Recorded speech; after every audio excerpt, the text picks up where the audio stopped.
This is Snake. Colonel, can you hear me? Loud and clear. What's the situation, Snake? Looks like listeners can support the show for $8 a month on Patreon. Just as I expected. They can click the link in the description below. But what do they get out of being a Patreon?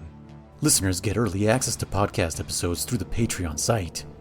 They also get access to the official Codec Calls Discord server. Right. They can listen to the live, unedited recordings and even watch gameplay streams. Wow, you must be crazy to miss out on all those Patreon perks. Who's that?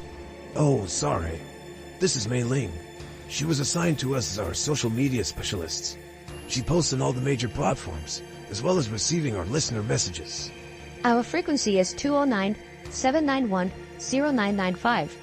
It's a dedicated frequency for burst transmissions for fans. Don't forget it. We'll be monitoring our voicemail and messages. They could also contact us by email. Got it. They'll call if they're feeling lonely. Seriously, Snake, we're here to make great content. So email us at info@pixel-benders.com with questions or advice. I'll hold you to that, Doctor. By the way, the listeners can play along with us with physical copies of the games. How do they do that? Through our Amazon affiliate links. Affiliate links. How are those going to help you? You never know.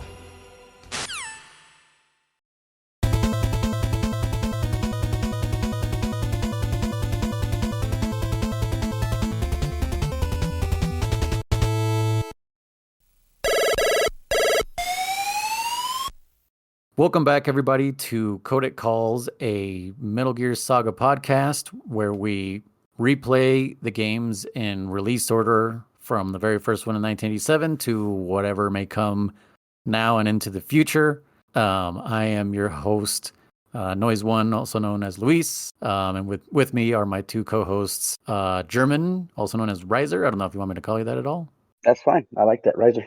Hey. All right. And also, Damn It Chris, also known as Chris. Hey. The worst video game player in the world. Is that what it is? No, what is it? World's worst gamer. I got it right the first time. Anyways, so we were tasked by ourselves to play a couple games. We've already played through one completely, which was the original Metal Gear from 1987 on the MSX2. Which someone brought to my attention on Discord that they didn't really know what an MSX was. It's a PC from Japan, and it doesn't run Windows, actually, what I told this person. But it does run a Microsoft piece of software. So it is like BASIC. Basically, that's the programming language, but it was also like a OS, I think.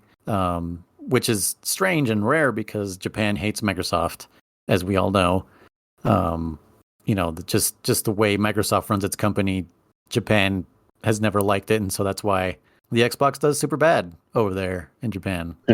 But anyways, so we got one game down, and I don't remember how many more to go. I don't have the list in front of me, but it's a lot. And so this last week, we decided to take on two games at once, but not really be obligated to finish them, which was Metal Gear for the NES and Snake's Revenge also for the NES. And I streamed both of these games, and I had a hell of a time. Not fun, for sure.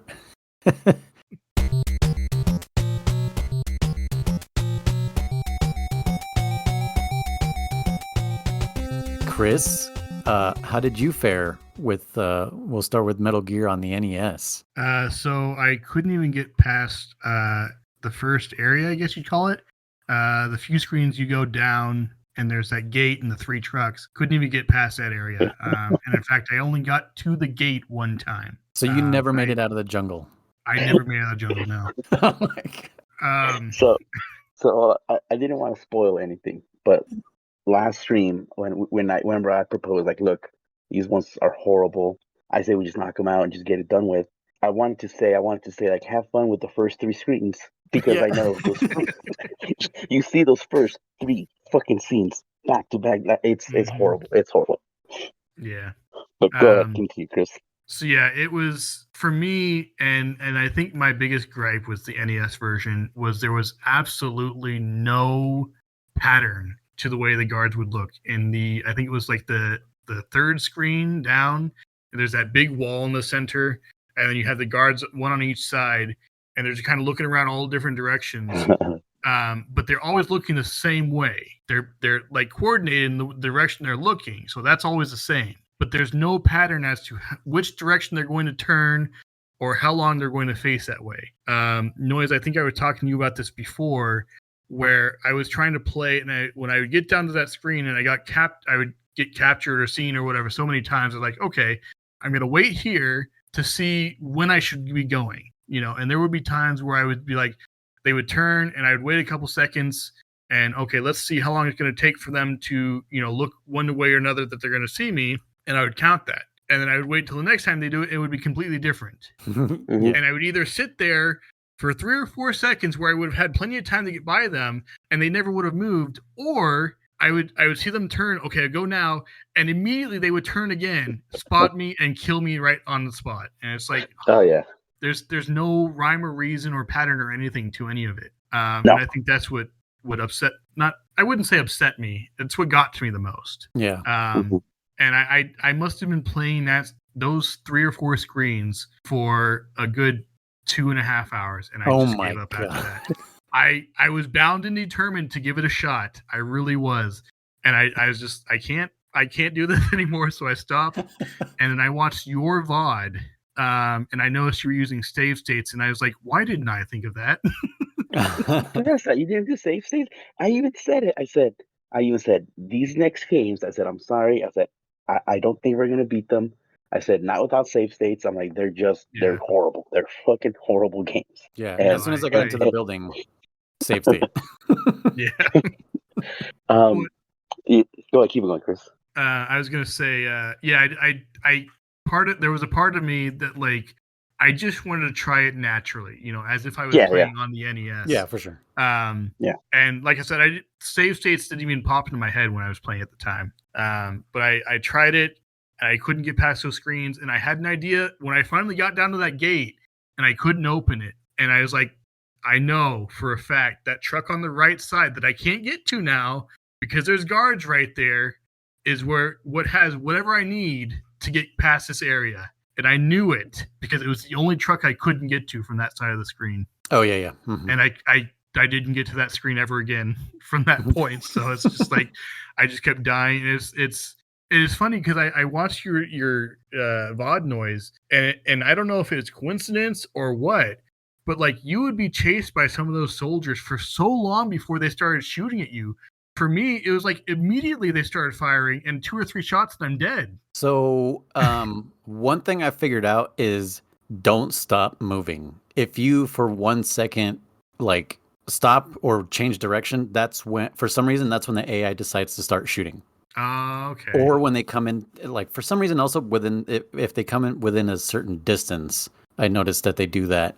But yeah, to add to what you were saying, especially with that wall part, not all the enemies have a straight line of vision like they do on the MSX, where you could literally just walk right by them.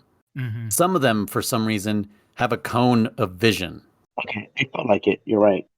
Some of them have diagonal vision, which is like, dude, we need some consistency here. Like, yeah. Well, with I noticed that too. With the there's the 2 screens where the guards fall asleep in that initial area. There's the first one where he's next to that truck, and the one I think a couple down from there where he turns a couple times and he's like, "Oh, I'm sleepy," and then you go past him. There were a handful of times that I would pass him and the alert would go off, but he was still sleeping. Yeah, and I didn't touch him. I wasn't like right up on him or anything. I just walked next to him, and it would do the alert sound, and the music would start playing, but he was still sleeping. And I'm like, "What? Did I get caught or did I not?" So I kept going and nothing happened. So I was like, okay, I guess I didn't. But yeah, I noticed that a few times. Yeah. Did he feel asleep? Yeah. Yeah, he did. I love that typo. I feel asleep. Errors. Go ahead, keep going, Chris. What else? I mean, you said you only made it to 3, 4 screens. So yeah, keep going. Anything else you want to add? Down, yeah.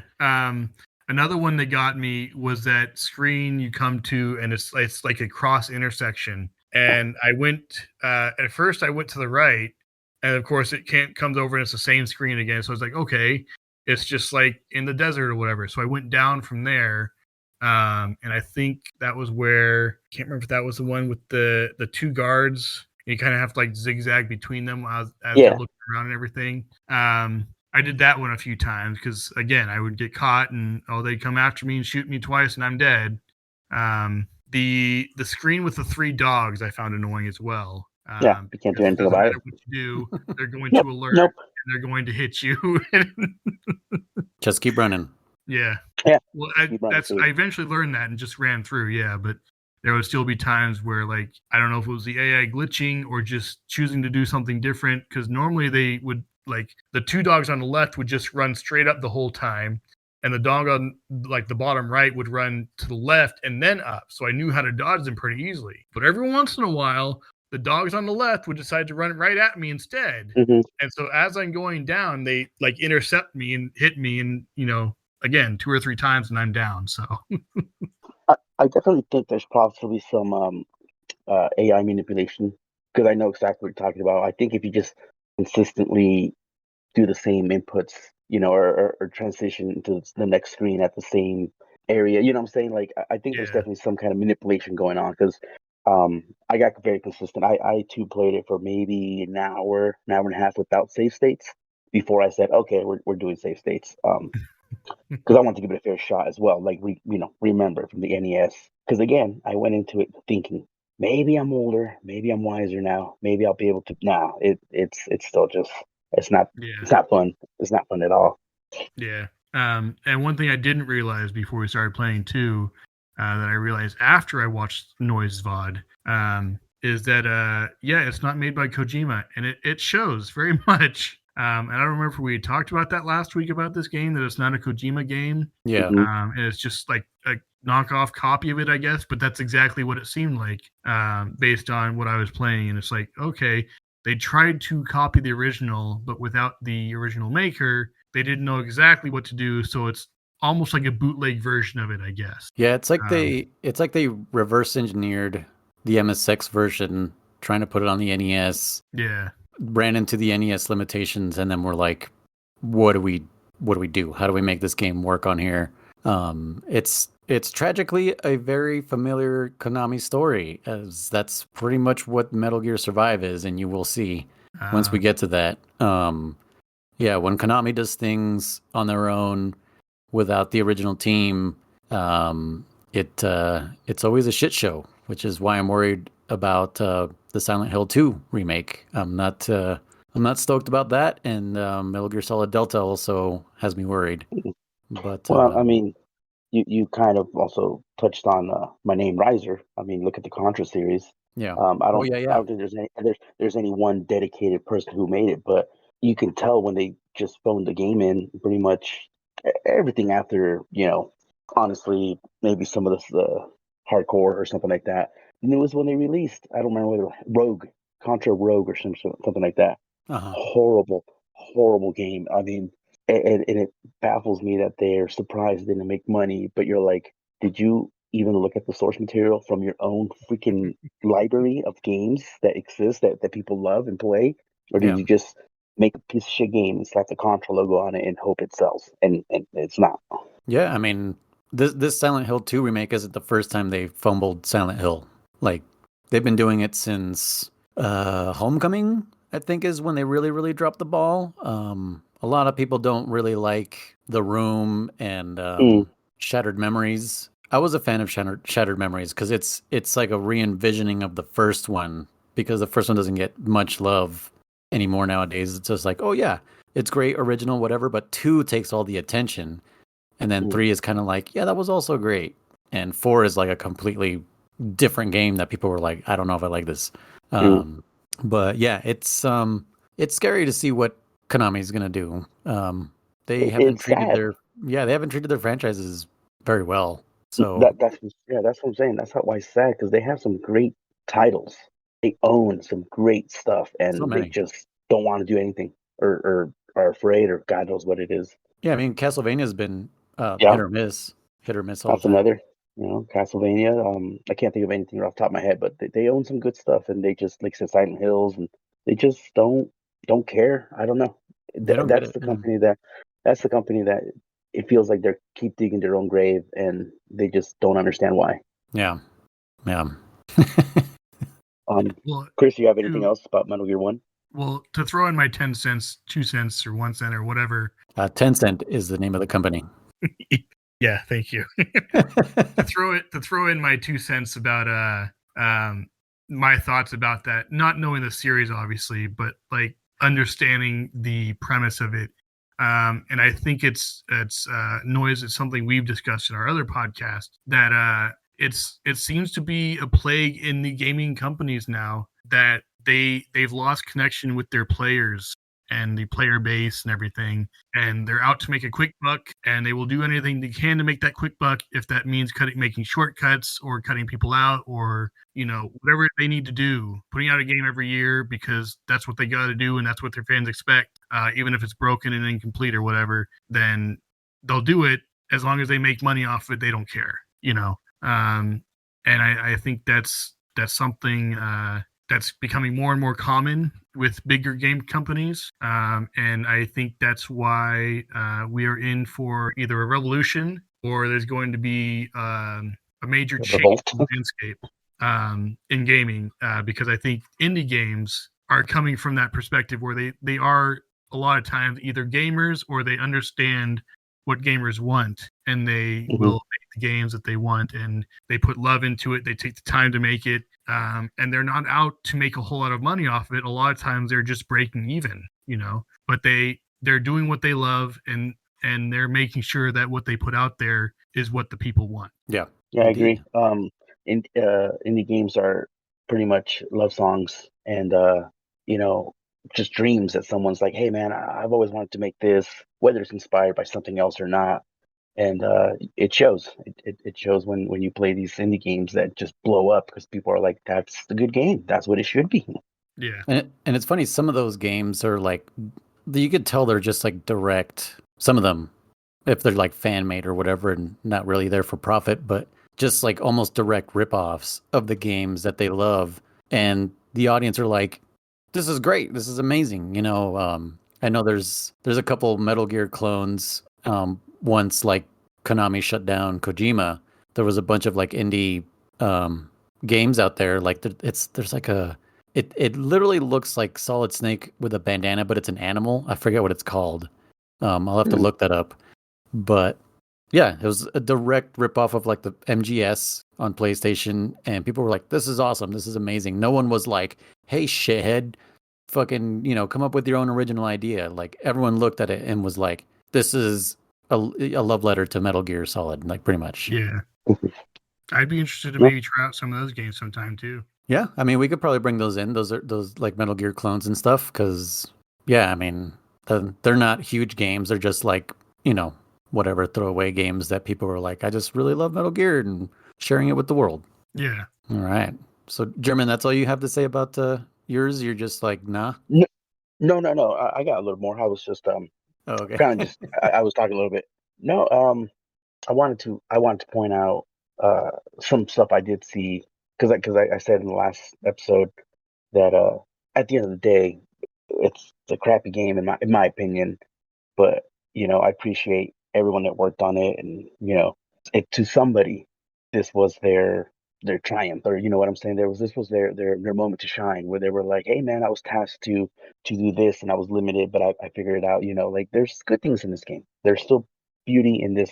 I was going to point out, Chris probably didn't make it far enough. No, he didn't make it far enough to notice the improvements. That wasn't a shot at you, Chris. I'm just saying, if No, yeah. never made it inside the base. So there was two big improvements that I can think of off the top of my head, and that was the menuing system, the item system. Mm-hmm. It was actually organized, unlike on the MSX version, Chris, where your key cards are kind of all over the damn place. All over and the place, yeah. Yeah, no, here they're actually dedicated slot, like key card 1, 2, 3, like they'll always be there. So that was kind of nice. One thing that I did notice as well was when you shot in this game, when you shot your bullets, they actually went full screen. Versus on the MSX version, they don't go full screen. They go like a tenth of it, yeah. Oh yeah, and that just that gave me like Metroid vibes. I was like, damn, where's the long beam on this bitch? I was like, I want to shoot the guy from across the screen. So the shot did go off full screen. The menu system, though, is definitely inferior, at least accessing it. With the MSX version, you was the left trigger and the right trigger. Hold Yeah, on. just one button. Well, Yeah. is that how it is on the MSX? It has more buttons, right? Because it uses a keyboard, I'm It's assuming, so it's a right? keyboard. So yeah, so Sure. I'll add a little bit here since I gave up on Snake's Revenge, I started going back to the original MSX version Mhm. of Metal Gear just to kind of play around. And okay, so the keys are F2 and F3 are for your weapons and items, Okay. respectively. So F2 weapons, F3 items. F1 was to pause. F4 was your codec. Base was to punch. And for some reason, M and N, or I mean M or N, that's your weapon, Okay. which is real strange. Okay. And then you use the arrow keys to move around. Okay. Because that actually stumped me for a minute. Because I was like, wait a minute, how many buttons did the MSX have? But it was a Yeah, it was computer, literally so just a so computer. plenty of buttons. So with that said, the NES version being limited in its buttons, the menu system was really stupid. That you opened it up and it was, what was it? Weapons, equipment, and transceiver. Yeah. And if you went into equipment by mistake instead of weapons, you had to close it out to reopen it up to go to weapons. Just a little nitpicking or whatever. And I understand limitations or all that stuff, but when we came from the MSX version, which was left trigger was items, right trigger was weapons, and the in my case, the PS5, the pad was your radio. It Oh, was okay. just so smooth. It was so damn smooth. Um, Yeah. so that was a little frustrating on that point. Chris, remember when I asked last stream, what did you think of the enemy AI? And on this one, at least I feel the enemy AI doesn't run around like idiots. They just charge at you like Oh, freaking. absolutely. Yeah. They And will. in a They know exactly where you are, and they will hunt you down. Yep. and if you make it into the building, they come at you in a straight line. Yeah. I saw that in your VOD. Yeah. Yeah, I was like, It's these guys just insane. go in a straight line. What the hell? They just go beeline for you. Yeah, it's funny that they're totally different. Um, the other thing that made me laugh was I was gonna say in the MSX version, there's very few rooms where if you walk when you walk in, you instantly set up an alarm. Um, in this Yeah. game, it's every other room. There's like Oh every other yeah. room you go to. You Jeez. can't take a step into a room without triggering somebody. You're like, what the fuck am I supposed to do here? It's very frustrating. But um, Although one thing I pretty, will say that I like about the NES version versus the MX or MSX, sorry, is when you do trigger an alarm, whether by the laser beams or the camera. In the MSX version, you had to go all the way back to an elevator or leave the building in order to stop that alarm. In this one, I think, based on Noise's VOD, you had to enter the next room and it's done.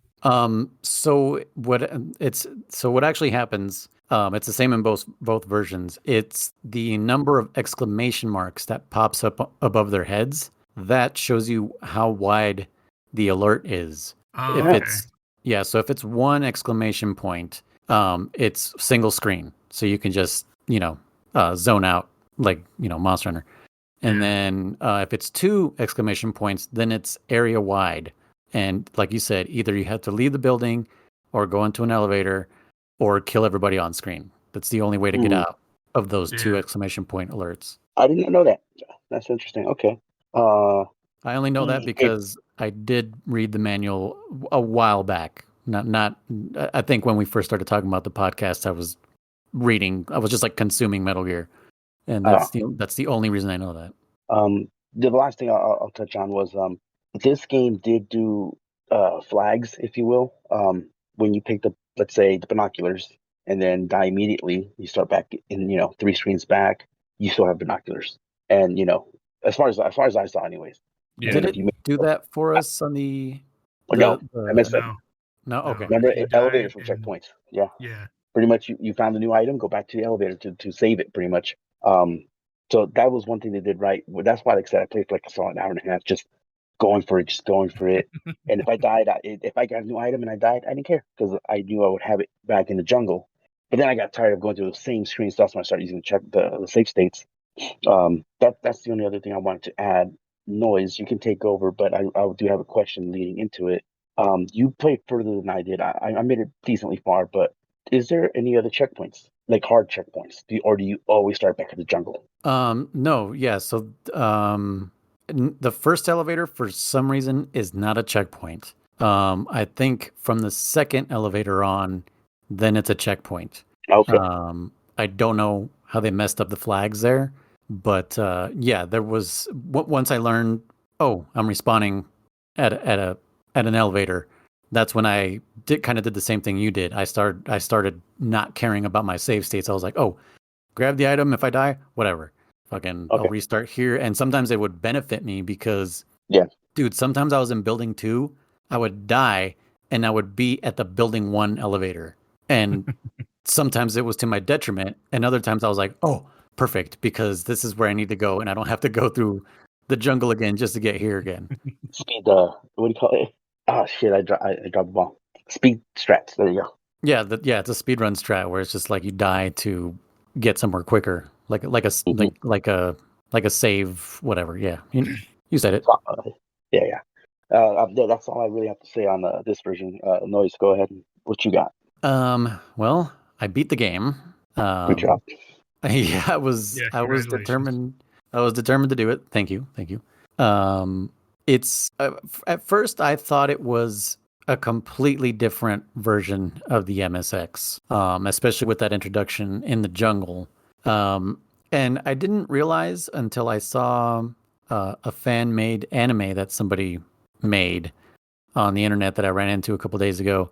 But on the MSX, did you guys realize this? Am I an idiot? That Snake is climbing over a chain link fence out of the water and onto a platform? I knew he was climbing something. I just didn't know it was a chain link fence. I, for some reason, thought he was just like crawling on the floor and then stopping on a floor and standing up. No, no.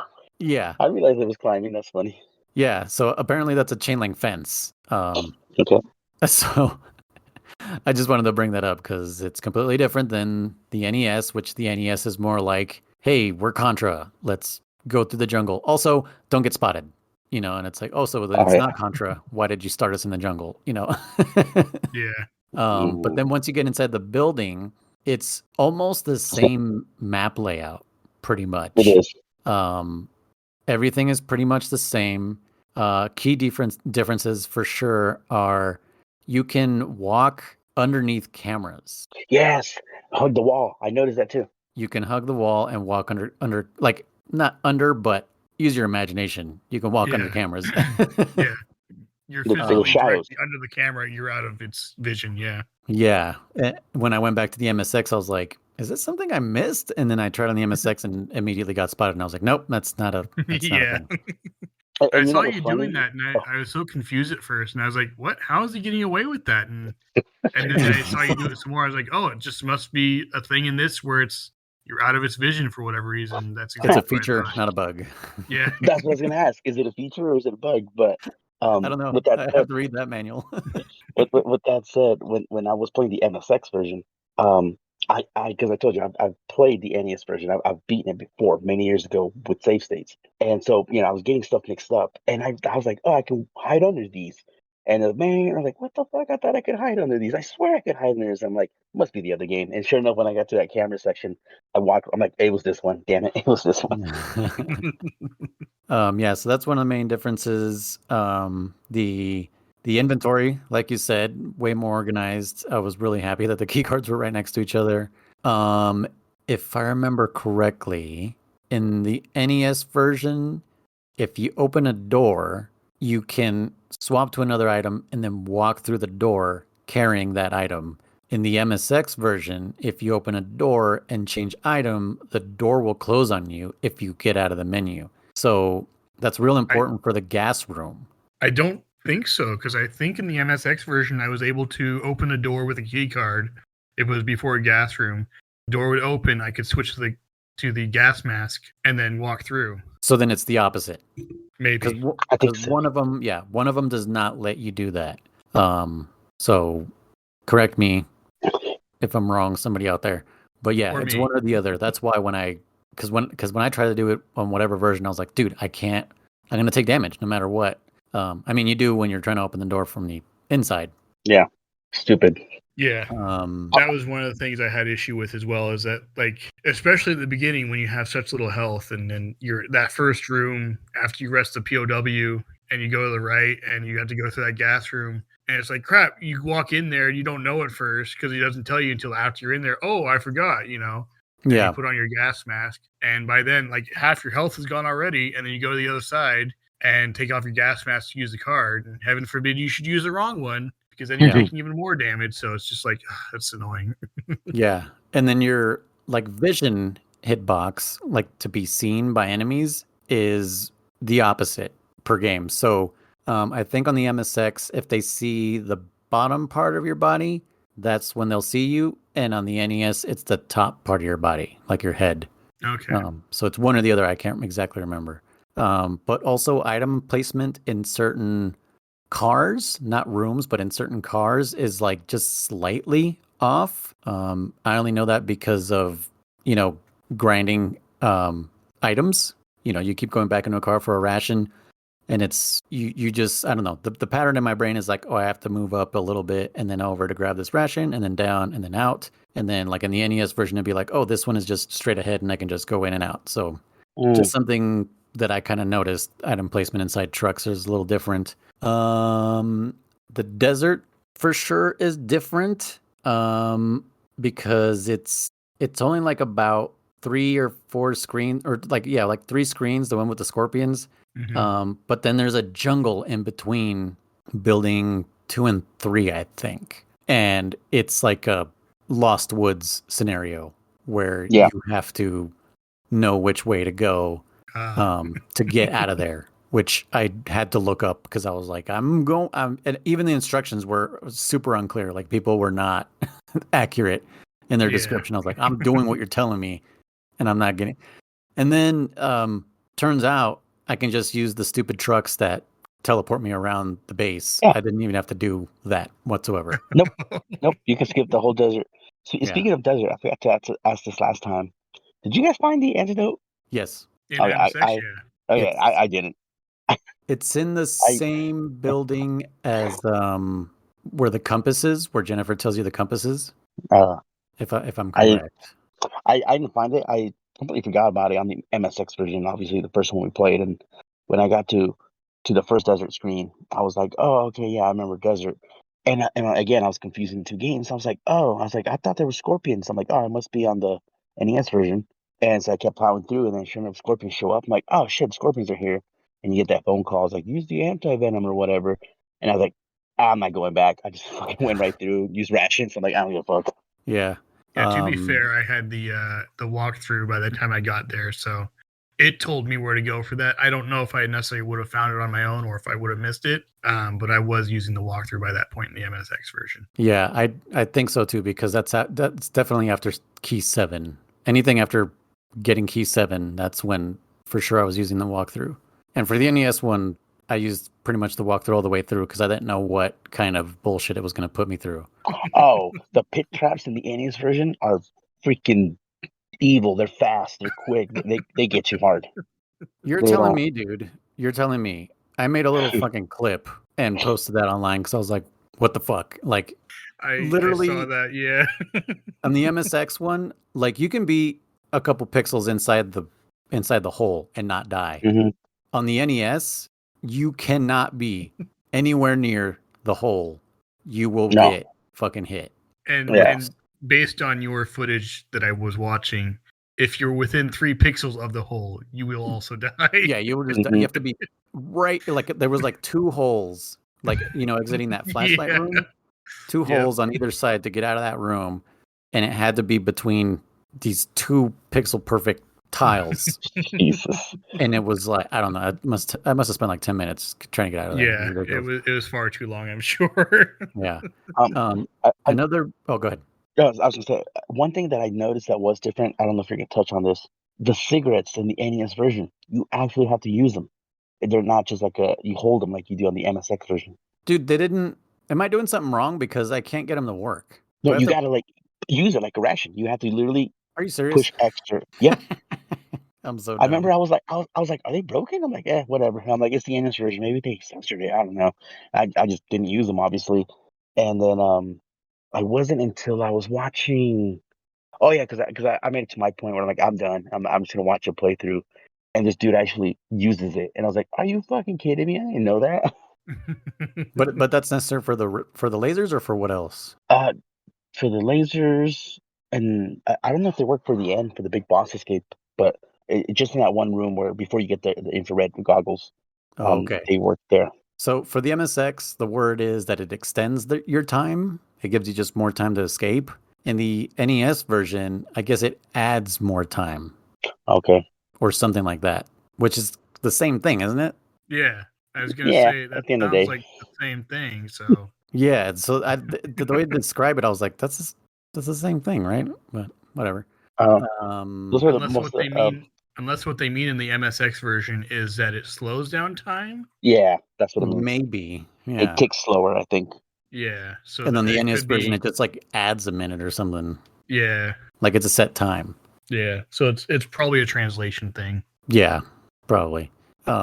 So the other difference for sure is the maze is completely gone in the NES. It's just a couple of rooms. Literally the bomb suit and the uniform are two screens apart. Yeah, that's Um, funny. They are. yeah, they're super close to each other. There's barely any dogs in that area, and there's like two or three maybe. Not like the MSX where it was every screen pretty much had a dog. Hmm. Yeah. You don't have to, Chris, the room with whatever the boss's name where you couldn't get out of, you don't have to punch that door. You just walk Oh man, up to the door in the NES version and it just opens. that's right. I do remember seeing that because I remember you saying like, "What? We had to punch this?" Because I think I had looked away at something real quick, and I heard you say, "What? We had to punch this the door before." And I looked back and I was like, "You're kidding me? You could just walk through?" Yeah, so there's Um, that.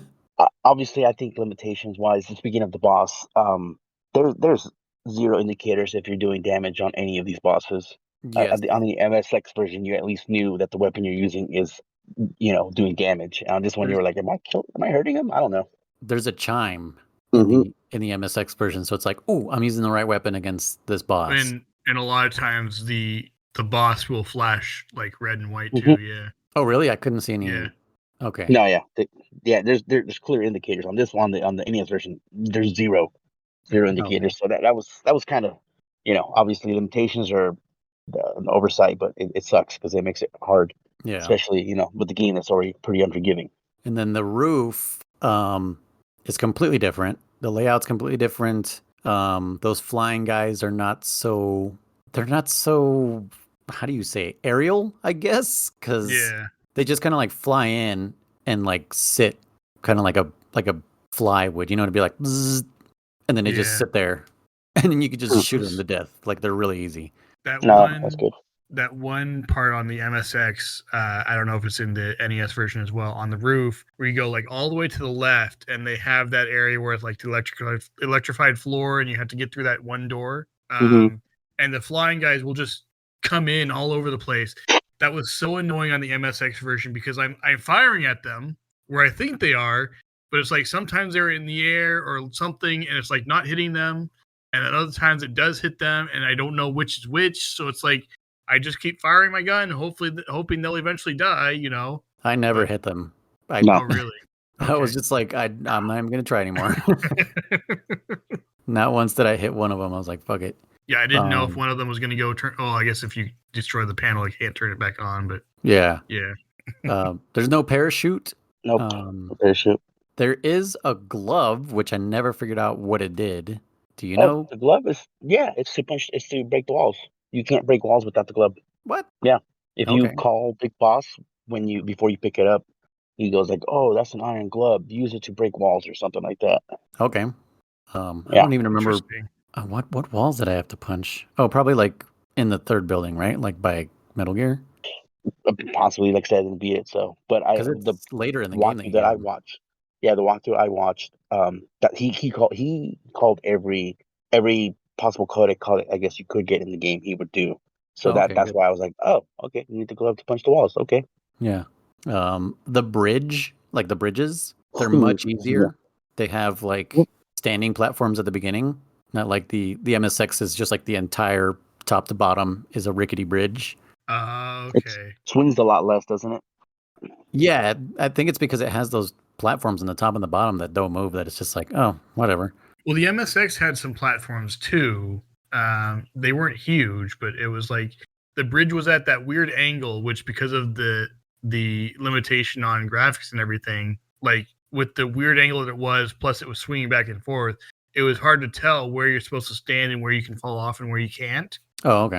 Like there were times that I thought for sure, oh, I'm going to fall off now, and I was fine.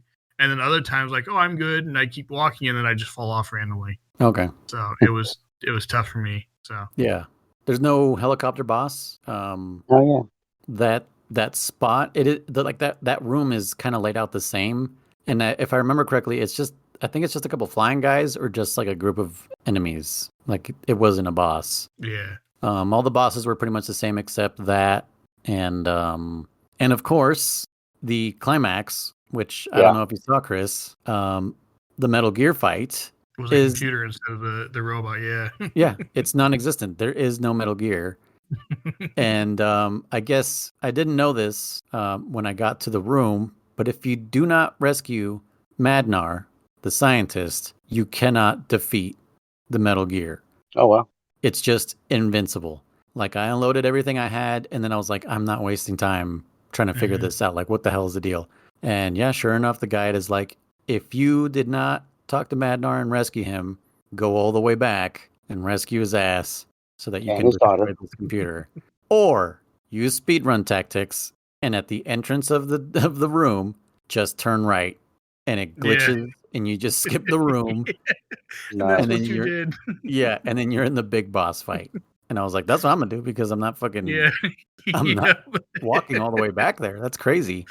And I don't blame you for that at all. I would have Yeah. done the same thing. Yeah. I was like, I, I've I was gone gonna through this game 1.5 times, I guess I'll call it because of MSX, but it's just like, yeah. I was gonna say on the MSX version, um, as anticlimactic as you will, they keep talking about Metal Gear, the ultimate weapon, Metal Gear, and you kill it by or destroy it by blowing up its legs.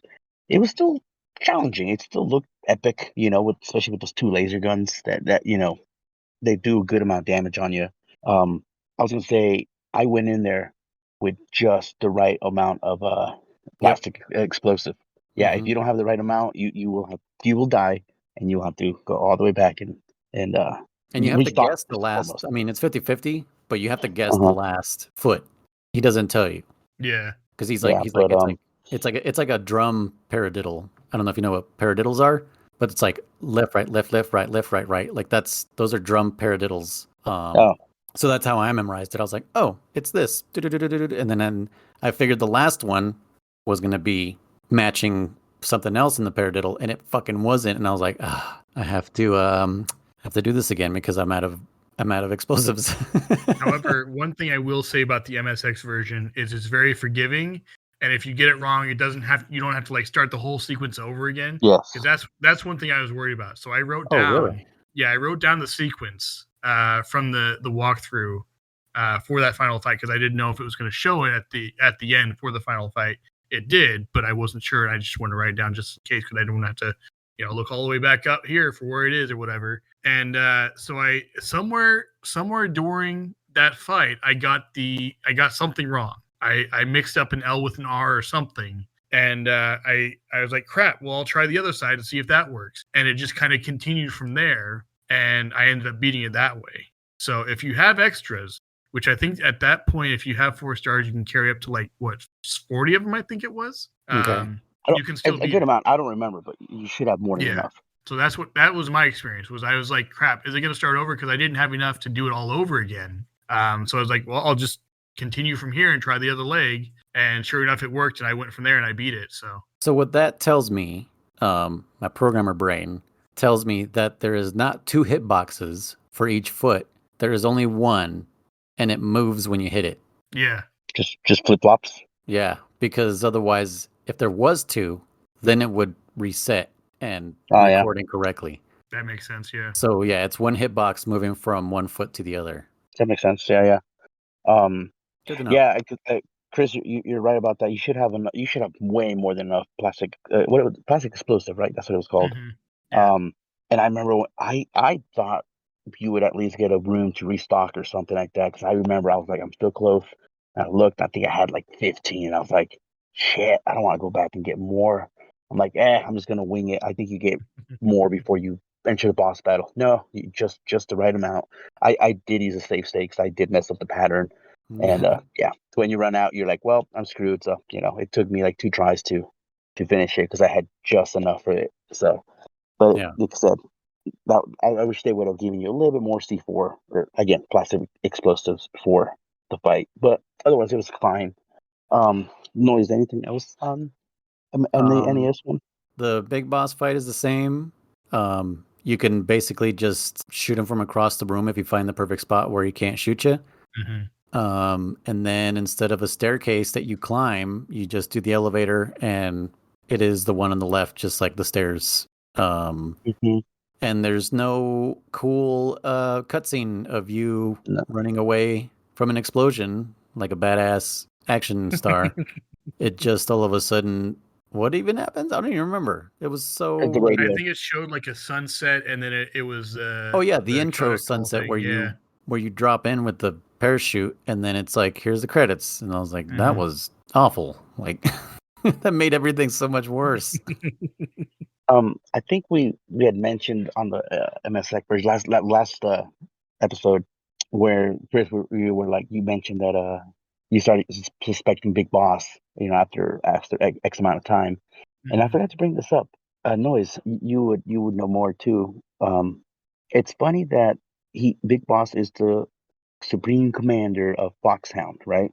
You are a Foxhound member, Chris. So I don't know exactly if you are a Solid Snake. That's According to the game, code. you're a foxhounder, Oh yeah, you're green. You're green. a foxhounder.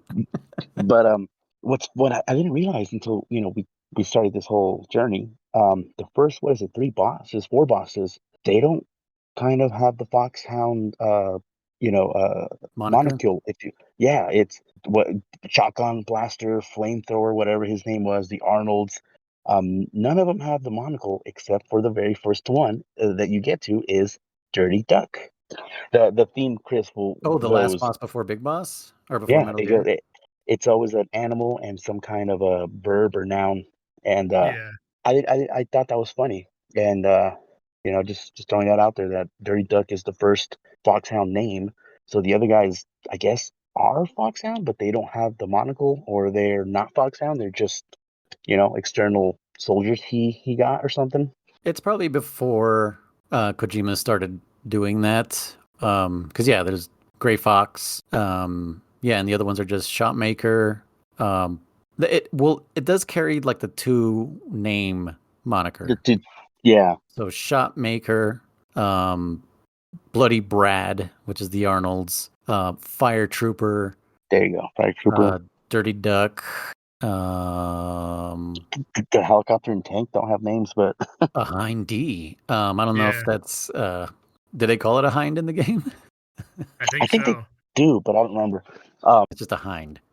But that was just something I wanted to bring up, and then that was a big like hint for Chris, for the other person that has. I didn't even pick up on that. Yeah, but Yeah, interesting. yeah. We didn't really talk about the bosses, but yeah, yeah. That's it's gonna be a trope, for sure. What else are we? Oh, I did want to bring up. So since I went back to the like original MSX, like an MSX emulator, you can literally get this on the internet. It's called MSXabandonware.com. They just have like every MSX thing that ever existed with the emulator. There's even a website that just has a built-in MSX emulator. So if you want to play the first 2 with your keyboard, you totally can. And I didn't think there was going to be that much difference in gameplay between Master Collection, Metal Gear Solid 3, and the original MSX version, but there totally is. Oh yeah, The enemy patterns are very, very forgiving from MGS3 to the Master Collection version. Like, we're playing on easy mode. When I booted up the MSX version, I was like, oh, I already know all these patterns, whatever. Those mofos do not stop when they, like the first two guys that go up when you're about to go to the first level 1 door. Usually they go up, they stop, one of them looks down, one of them looks left. And the MSX version, they might do that, but if they do it very quickly, and then they immediately start walking. Like the enemies are like nonstop moving. It's really unforgiving. So like you really had to like move quickly in the original MSX version. That's one thing I definitely noticed, and obviously the translations were way different. Yeah, but I think that's all I have to say about Metal Gear on the NES. The inventory change was great. The walking under cameras, whether it was an accident or not, good addition. Keeping your inventory, dope. I don't know what else I could say good about that game. Oh, the maze didn't suck because there wasn't any maze. No, touching on that keeping inventory thing, I didn't realize that at first. Like I remember when I was first playing, and I got to that truck and I got the binoculars, and I think I went down one more screen and I died there, and of course went back to the beginning again. And I didn't even think to check my inventory to see if I had the binoculars still. I went back to that same truck and saw that they weren't there, and I was like, "What the heck happened?" Then I checked my inventory and I saw they still had them. I was like, "Oh, that's awesome," because I was so used to the MSX version where if you get this item and then you die and you reset before that, you have to go get it again. So I just naturally assumed, I had got to go get it again. And so that's what I did. And I remember it took me like a good 10 minutes to get back there again because again, I kept dying and stuff. And then when I finally did, they weren't there. And I was like, you got to be freaking kidding me. And I checked my inventory. I was like, oh, okay, that's okay. Yeah. Actually, yeah, to add to the trucks thing that you were talking about, I mentioned this to Chris, but I didn't realize that. So, sometimes you'll get ambushed by people inside of trucks. I was not aware that you can wait outside for them to come out, and then you can go in behind them into that truck and not alert anybody. I know they come out, but I didn't know that they would actually be out of the truck when you walked in. That's interesting. Yeah, because I knew that too. I knew that they would come out, but yeah, I didn't think the programming was doing that. I didn't know it was removing them from the truck. So anyone who's playing that's a super good thing that the game doesn't tell you. That's a good tip that, the game just doesn't communicate that whatsoever. Hey, hold on. One more. Was there a cardboard box on the NES version? Because I didn't beat it, so I don't know if there's a cardboard. There is? Okay. There is a cardboard box, yeah. There was one more thing I was going to say. Is it about the trucks? No. I mean, yeah. Earlier on, you did mention that there was a lot more alerts going in and out of rooms. The enemy positions are just, they weren't thought out. No. So it was basically just, hey, position them here facing right at you. Like that was another like super bad feature. That was 100% oversight. Oversight. They did not think that through for sure. Yeah, they didn't playtest that for sure. Well, and like you were saying, like some of them will have the straight version, and then others will have a cone, and there's no particular way of telling who has what until they see you. Yeah, and one of the speedrun strats that I saw, because I was like, how do you beat the game without killing anyone? And it's the punching. So you can, in the MSX version, you can punch the enemy and run by them because they'll be stunned. And even if they're looking at, if you punch them and walk around them, they won't alert anybody. It's like they literally can't see you. In the NES version, if you punch them and try to do the same thing, you'll alert. Especially if you touch them. Alert. If you touch them, you will alert. So that's also a super downgrade on the NES version where it's just like, well, you can't go through that game without alerting constantly. Like, I don't know, there's no ranking system, so it doesn't matter in the NES version. Okay. So yeah, there's no code name or anything in the NES version, which is another major difference. That's why I was like, that's it? Like, I don't even get any kind of reward whatsoever for what I just did. But yeah, that's Metal Gear on the NES. As Chris mentioned, if you want to watch me suffer, I'll link it in the in the podcast description below, you can go watch the VOD of me playing Metal Gear on the NES. It was not fun, and I mean, I did praise it for its good things, but it was overall terrible.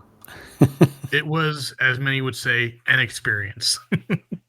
Yeah, that's the highest praise, I think. No, so with that said, Chris, that's kind of what I just wanted to also just touch base on with you and just kind of not rub it in, but just really let it sink in.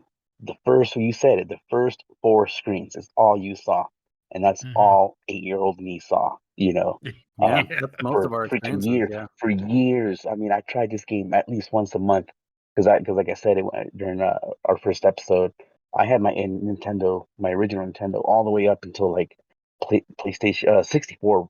So I was playing the same 10 games over and over again, and I never, and back in the day, never even made it inside the base ever. Every time I would try to just get further, and nope, it's just I made it in the truck a handful of times, but then, like you said, you get to the truck with no life, and you walk out of the truck, you're in some new zone, you get killed instantly, back to the beginning. Okay, well, that's as far as I made it. So pretty much you made it as far as 8-year-old me did. Good job, Chris. Yeah, had I not seen Noise's stream of it, I would have thought it was a completely different game because the beginning is so vastly different from the MSX version. It's just like, is this the same game? Is it? Yeah, and this was the first time I ever made it in the building. That's why I thought it was a completely different game. I literally didn't know after that it was kind of the same game. But yeah, I'd given up so many times on those screens. I couldn't figure out the enemy AI. But I think playing the MSX version helped a bunch. If it wasn't for that, if it wasn't for that, I would not have pushed further. Especially when I first got in the building, I was like, oh, "This is it! I can, save state right now. I'm not doing that jungle ever again. I don't care how low my health is." I think that's what I tested. I got in the building and I said, "Do I start from here?" And I saved state and I killed myself. And it's like, "Nope, back to jungle." That's like, "Are you kidding me?" And then I tested it with the first elevator and same thing. So that's why I didn't know if there was an actual permanent checkpoint somewhere else. Yeah. Also, exactly the same story. Nothing changed there. Yeah. Yeah. Sorry, plot and story. Yeah. Same plot, same kind of rescue execution. Gray Fox, destroy Metal Gear, big boss betrayed you, and you fought him to the death. But there's no phone call at the end saying like, "I'll be back for you, Solid Snake. Me, I'm Big Bass." Oh yeah. That's his actual voice, by the way, Chris. When you hear it, it's like me. I was gonna say, is that Big Boss talking? That's Big Boss talking. Yeah, not that he shows up later, but that's just me.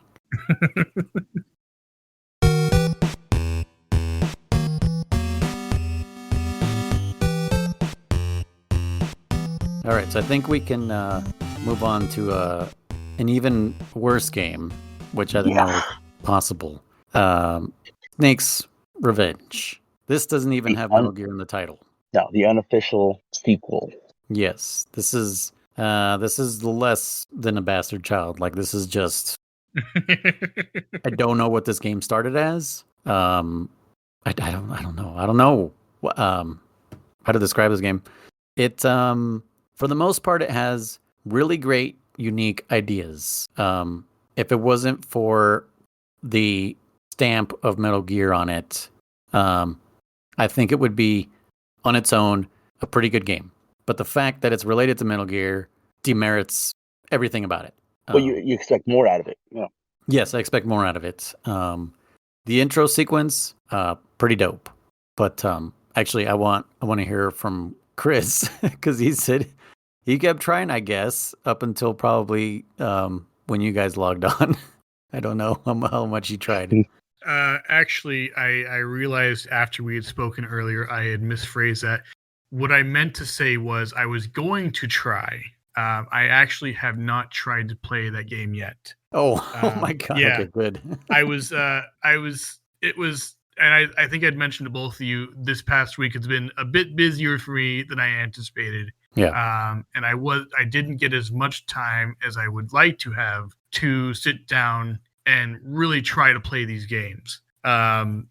like I said, with the first one, I only played it for 2.5 hours. I think it was. It wasn't a long time. It wasn't as long as I normally would have spent sitting down to play it. And then the other one, I did mean to get around to. Originally I was going to try to play yesterday, and then some things had popped up. And then again today, I was going to do that, and I realized in Shadow Stream I was in earlier, I was like, crap, it's getting late in the day. I need to get this done.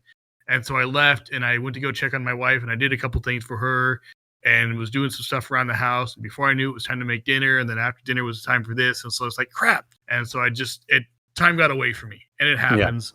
Yeah. I'm not going to make any excuses. I just didn't make the time to get around to it. So I think I watched a portion of your VOD on that one. Saw it was 4.5 hours long. So like in the description below. Yeah, exactly. Yeah. And so I was like, okay, I'll probably watch that again sometime later, like thinking like, oh, I have all day tomorrow to do that. Last night I was thinking that. And then, yeah, that didn't happen either. So I have next to no knowledge on that game. You saved yourself quite the headache, I gotta say. It's a pretty weak game. This was the one that I think I mentioned. I had no hopes of beating it. I had no hopes of making it far. Even with save states, I said it's a pretty tough game. And by all means, anyone out there who has beat the NES version and beats them, like a champ with no save states, good for you. I find it pretty hard and tedious. I'm sure with enough time, yeah. We commend you and our condolences. Yeah. You are above even Big Boss. We will call you Bigger Boss. Yeah, Bigger Boss. Foreshadowing. Shadow Link, is that what you just said? No, I said foreshadowing. Oh, foreshadowing. I thought you said Shadow Link. I was I guess. I mean, Zelda 2, that was the toughest boss. No. But this was the one that I just knew I wasn't gonna like it. But again, going back to my statement that I made, I found treasure. I found gold. I found some good things. Then I was like, okay, all right. I do like the statement you made, Noise, where you said that if it wasn't for the Metal Gear label, it would have been a decent game. And as far as like, oh, it's a cool, it's a soldier game, Yeah, because it still has some stealth. Well, yeah, I guess, I mean, it's completely stealth, but I think that's why they had to label it Metal Gear, because they were like, this is too similar to the other game that we have in the company. Kojima's not going to make another one. He doesn't want to. So just call it Metal Gear. He won't give a shit. It's the Nintendo one anyways. It's going to go to the US. He doesn't fucking care. Do you want me to start with this one then, Noise? Go from here. Yeah. What was your experience? The text that you told me today tells me that you couldn't find doors. So I want to know. My God. I want to know how you got there. So first and foremost, the opening intro is pretty unique. I don't know when in the NES's life cycle this was released, but it feels like it was definitely a little later. It was definitely, I felt, innovative and it was pushing boundaries in some parts. 1990. 1990. So towards the end, 92 was like the last games that were released, I believe, or 93 or so. Yeah, but, I think that's when Super Nintendo was coming, 92, I think. Yeah. Intro was kind of cool. The whole flares, that whole section was pretty cool. But then, once you clear the alert status or whatever you want to call it there, it goes into pitch black with just spotlights and very tiny spotlights. I mean, I think had they just turned up the light around a little bit, that would have been cool, because I mean, it was pitch black. You're going to get caught because hitboxes in this and the NES version game are crap. You can't, what you think you should be able to sneak by a bush, it's not. It's going to collide with you and you're going to get stuck on the bush and you're going to get caught by the light or a guard or whatever. But I will admit that I thought it was pretty cool. Chris, kind of wish you would have seen it. You might see it on Noise's VOD. But the calls. This will become a staple. We're just kind of throwing it out there. At least for other games. Not sure about Ghost Babel and maybe one other game that I haven't really played. But that's why the show is called the Codec Calls. There's a reason. Yeah, there you. Right. They actually went ahead and pixelated or whatever you want to call it. They drew in the person you're talking to, Chris. Oh So yeah, Oh, yeah. okay. when The art. you actually, Yeah. you actually see like who you're calling, and that's just kind of cool. Especially for me playing mostly every other game out there, I'm like, okay, this is where I guess you could say, since this is officially the next one in the chronological order, this is where that inspiration comes from. It had it not been for this game, who knows if the next entries would have visual codec calls. Um, the menuing on this one is probably. I think it's worse. I'm debating if it's worse or better. Um, It's it has again, unclear when you're it's different. switching. Yeah. It's different than the last one. I like that you can jump between menus, but the fact that you have to go to return to close out the menu period is annoying. You can't just hit in my case, the pad to close it out. You have to manually select return to close out your menu. So that kind of gets a little annoying, but And it is organized.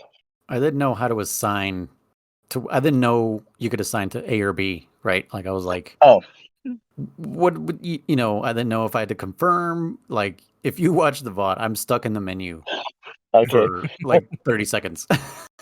Well, like I said, I was lurking. I was working that day. You were streaming, Oh, okay. and I jumped right into the spot where you were using the scuba tank, or where you were like in the first 2D side scroller Oh, section. god damn. Yeah. And to answer your question, because I ain't finished watching your stream because I was working, but no, you cannot get an extra O2 tank. Then again, Thanks. and I'm pretty sure I was a rank 2 by that point, and I tried, and no, you can't, as far as I know. At least again, maybe I'm mistaken on my end, but I'm pretty sure you can't. But with that said, kind of going back to getting into the base, I knew what I had to do because I've seen a what do you call it, a playthrough. Yeah. I know you're supposed to hide in the bush. I don't remember everything. I was hiding in the wrong bush. You kept getting caught, and I'm like, how do I know I'm supposed to hide? And I know my teammates. I was gonna say my stupid teammates, but hey, they serve their purpose. Chris, this is the brilliant plan they come up with. Oh Is yeah. that You you? fucking sacrificed their guys. No, they chose it. They chose to. Yeah, I the, guess. the plan is hide in the bush, quote unquote, in the bush, because you're Mhm. literally playing out in the open. You're exposed. Yeah. Yeah. And one of the guards, one of your teammates, because the opening scene shows. What did they show? 3 guys parachuting in? They do, right? Yeah, it's you and 2 other guys, and then they Yeah, just literally just run off to the yeah, sides and you're by yeah, yourself. right, yeah. One of them, the other guy's nowhere to be found ever again, I think. But one of the guys Yeah, says that's like, what it says at the look, end. he says, "All right, let's set the plan in motion." And he goes, "I'll get caught," or something like that. And he runs up to the base. The guards run out chasing after him, and then they come back and they're like, "You're under arrest" or whatever. And they take him into the base and leave the door wide open, and that's how you get inside the base. But Yeah. yeah. But what was pissing me off was like I knew that's what I had to do, but I couldn't get it to trigger, and it's because you had to come in to that screen at a That very low part of it. If yeah. you come in any other pixel or a position, you will get seen by the guards that aren't even there. I'm just assuming they're just looking out the window, and they will chase you, and it was just kind of annoying. The the calls, the codec calls they're hard. They were really hard on the MSX version. They were easy to trigger. If it rang, you pushed select or whatever, and you got the call pretty 90% of the time. Sometimes I'd miss them if you don't pick it up fast enough. The NES version I felt was a little harder to sometimes pick them up. On this one, I feel like if you weren't standing in the right pixels, it wouldn't pick up the calls. I don't know if you felt the same about that noise, but Yeah. I, Yeah, I found I that didn't annoying. know if I was yeah, I didn't know if I was gonna have a successful call or not. Um, but then yeah, once you get into the base, I overall like some ideas of it. They had this thing, Chris. They had this thing called the truth gas, Truth and gas. I thought that was freaking hilarious because I ran into one of those dudes, which I don't know if he's a civilian, is he actual a soldier? He doesn't know I anything. don't. He doesn't know anything. He doesn't know anything. Yeah, he doesn't know anything. Um, which I don't know if it's just me or not, but when I first saw him, to me, he just kind of looks like a Cobra Commander, except red, not blue. Oh, okay. But Yeah. that's just I just looked at him, I was like, oh shit, this is G.I. Joe. Um, but anyways, the truth serum or truth gas doesn't really do much. Honestly, they don't tell you anything that's useful, but it was kind of a cool concept. Doors that you mentioned that doors are very, very subtle. Like they're hard to tell they're even doors. Yeah. There's some that there's no what's the word I'm looking for? Um, there's no rhyme or reason or consistency, in my opinion. There's Yeah, some that were clear. they're not like a different color from the walls, No, yeah, there's some that you're like, or oh, they that's look like decoration, like you said. yeah, and that got annoying because in the first section there, everything I pretty much found every door, no big deal, no problem. Um, Going back, before the side scroller section, I thought that was kind of funny. It looked out of place, It but at looked the same ridiculous, dude. but at the same time, you know what it reminded me? It reminded me of fuck, what was that game? It was for NES as well, Commando, and it actually had Arnold Schwarzenegger in it. Total Recall, maybe? I don't remember, but Oh, I never actually played Total Recall on the NES, but I've heard that's a abysmal game. I've heard. uh, but it was very similar in style. But what makes me laugh is we keep mentioning Contra, and for anyone who doesn't know, Noise, when you call me Riser, that's the name of player one from Contra, or player two, is it? Bill Riser. So, anyways, Yeah. you could totally see the Contra assets on that. At least I could. It totally looks Oh like yeah. they Heavily took inspired. Contra, blew them up, and then just kind of gave them a little bit more detail. So it's pretty funny. Um, yeah, that side scrolling section was kind of stupid. I mean, whatever. I'll take it. It was fine, but it just felt out of place. But then that first boss fight was a football team. Is the best way I can describe it. Yeah. Speaking of Contra, yeah, the football players from Contra. Oh yeah. Um, yeah, it's like what is it? One, two, three, four, five dudes that line up like in a V formation or something, and they're like, "You can't get past us" or something like that. Yeah. And No one's again, ever dodged us or whatever. I don't think there's really any clear indicators that you're doing damage to these things. Nope. And dude, I thought I was like, I must be missing something. So I went back and I searched everywhere.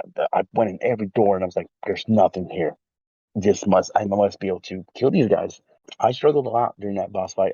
I barely somehow got out. I don't know if I was just playing it wrong, but I ran up to the first one with my machine gun and just hosed him down. Took a ton of damage. Was able to kill him, heal up, and then run back towards the door, if you will, and then just kind of circle as best I could to the other ones and just kill one by one. And the funny thing is, once you kill one, they will reform after that and make another V formation, because the ones that are in the furthest back will never, as far as I saw, never really reach you if you stand all the way towards the wall. Okay. But when they reform up, the one that's in the front will always reach you. So that was, you couldn't just like kill the main guy and then like, oh, just pick them off one by one. Yeah, it's They probably will best to get the reform. guy in the front first. Yeah, that was the way I did it. So, anyways, you get past them, and then you get onto the ship, which I was like, I was kind of surprised. Like, oh, I thought the whole game was gonna take place in the base, but nope, the base was just a checkpoint, if you will. Because after that, you go onto the ship, and that's as far as I made it, because there's an elevator that does not look like a fucking elevator. I thought I went everywhere, and even on my break, Chris, I was playing today. I came home from my lunch break, and Yeah. because I was talking to Noise, and he was like, "Oh yeah, the elevator." I'm like, "What elevator? There's an elevator." I'm like, "Dude, I checked every fucking door. There's no elevator." So on my lunch break, I'm like, "I'm gonna look for this elevator," and I took a picture and I sent it to Noise. Oh, you saw the group chat, and I was like, "Yo, this is the only door I see, and it's not a fucking elevator." And you sent the map, and I was like, "That's a fucking elevator." I was so mad. I went in there. I messed around a little bit. I made it to like a next boss fight, which was like two or three dudes, like maybe behind turrets, something like that. Oh yeah, yeah. Obviously, they kicked my butt, and I was like, whatever. I'm like, I'm done for now. Before I give my finishing thoughts on that, I didn't know Noise is the one that brought this up.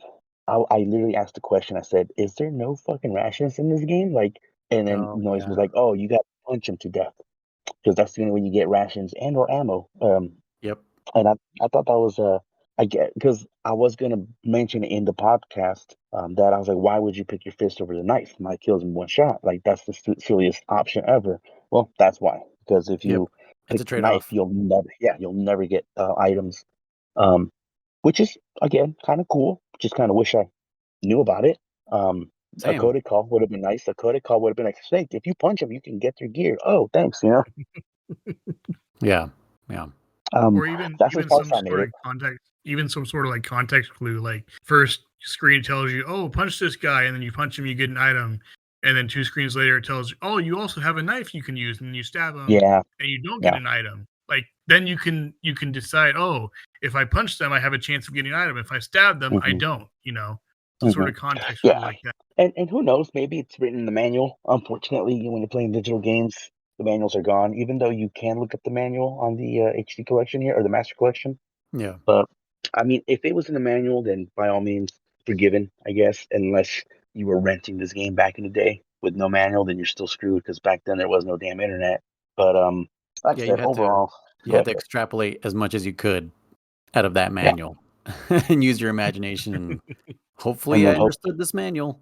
Yeah. and hope your friends or cousin played it and knows what to do. Also, Yeah. Yep. Um, Or your uncle um, works for Nintendo or something. yeah, exactly. Yeah, I have an Y- uncle that works at Nintendo. Yeah. Mhm. No, yeah. you just called that fucking 800 number and you ran up your phone bill. But Remember that? Yep. oh yeah, I always wanted to call, but obviously couldn't, and I didn't. So, Yeah. uh, overall, like I said, I didn't like this game. I did like stuff of it, and like I said, I think what I liked the most was the codec calls. That to me really was like, that's cool. That to me is bringing. It's funny to say it's bringing back memories, even though it's the first time I'm seeing it there. But I It's know I've bringing seen it. familiarity. There you go. From there, that's the right word. So Yeah. I like that. Otherwise, I mean, I'm not gonna lie. I will beat it. Eventually, one of these days. Save states makes it bearable, but just for me is the worst. The worst out of the so far that we played, and honestly, I don't think it'll get worse. I think from here on, it's survive. Yeah. Other than survive, I think going forward, there's no bad games. At least that's my personal take on it. That we can play. There are some that there's no way we can play them. There was a Metal Gear Solid Mobile that came out. That's the Engage one that I was talking about. Oh, Unless I find some way to play that. It's not something that we're going to dedicate time to, but I just want to see if it's possible for us to play and just give it a try and like, this is awful. But yeah, there are. I mean, this is a complete game. Somehow, like it has a beginning, a middle, and an end. But yeah, I full-heartedly agree with you. I did make it further. I did really like that intro. Like it actually pumped me up. Like I was like, ooh, like flares. Like they're. It's pretty much your support helicopter guy. What is his name? Did they even give him a name? I think they did, but I don't remember his name. Whatever. That guy, you know, throwing flares or shooting flares for you, and you're like, yeah, I'm going in, blah blah blah, and then immediately all that gets cut off. Like it's just like, if I don't even know if you called the guy or answered the call in the next screen when the flares stop. Like the helicopter guy says, "Hey, you what is it? You interfered with their aerial, what is it called? Their airspace. And we can't help you anymore. Good luck." Like that Yeah, was yeah, that was like, what? Then what the fuck was it? What was those 2-3 screens with flares and that's you caused that? Like, what do you mean? yeah. I He didn't says do that. That was something that you. he can't support you anymore, and I laughed. I'm like, you were supporting me? I was in this by myself. Yeah. Yeah, my two guys ran off into the jungle. One of them's gonna go get captured, and the other guy got murdered. Who knows? Like, where's Mike? Mike is the one who got murdered, and then Jonathan. Is it Jonathan? I don't remember. That's the guy who gets caught. But Hold on, let me touch base real quick. Yeah, I want to say, as much as I like that intro, because it is pretty cool looking. it's unique. Like no other game does that. I will say that it does go against Metal Gear Oh yeah, concept. totally. Yeah, You, I mean, if maybe you started the chopper and then you sneak by the first section and then you sneak by the second section, or maybe in the second section there's a tripwire that you just can't avoid, and that starts the flares. That maybe, but it would have been cool. But because like if you think about it, you start the game off with the freaking alert, which goes against Metal Gear. It's sneak in, get out. No one sees you. No one knows you were there. Um, yeah, which again breaks all logic if you really think about it, because it's like there's an enemy. The second you triggered one alert, it should be game over, which is a mode later on, Chris, just so you know.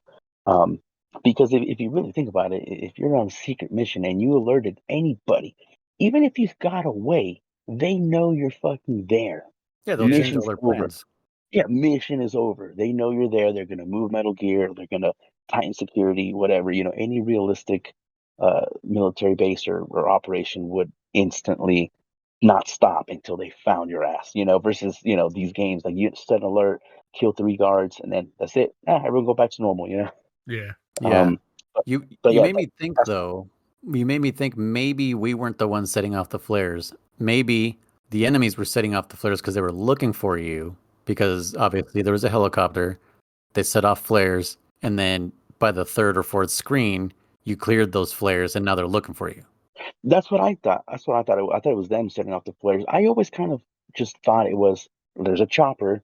You can hear choppers. I mean, the choppers have to get pretty damn low to the ground for you to jump off of them. Yeah. Even if you rappel off a rope, it's still low enough for people to be. There's a freaking chopper here. So I always thought that's what it was. It was that they were sending flares just to light up the area because they knew there's a chopper in the area. There's probably Okay. people on the ground or So then, something. so So then I thought that was the enemy. So then I was thinking of it backwards, yeah, because now that you mentioned that, it's the only way it makes sense for Metal Gear is, oh shit, there's a helicopter, and we got to find whoever these guys are, and then when you hit the spotlight part, that's what you want, even though it's off, like you just don't want to deal with that.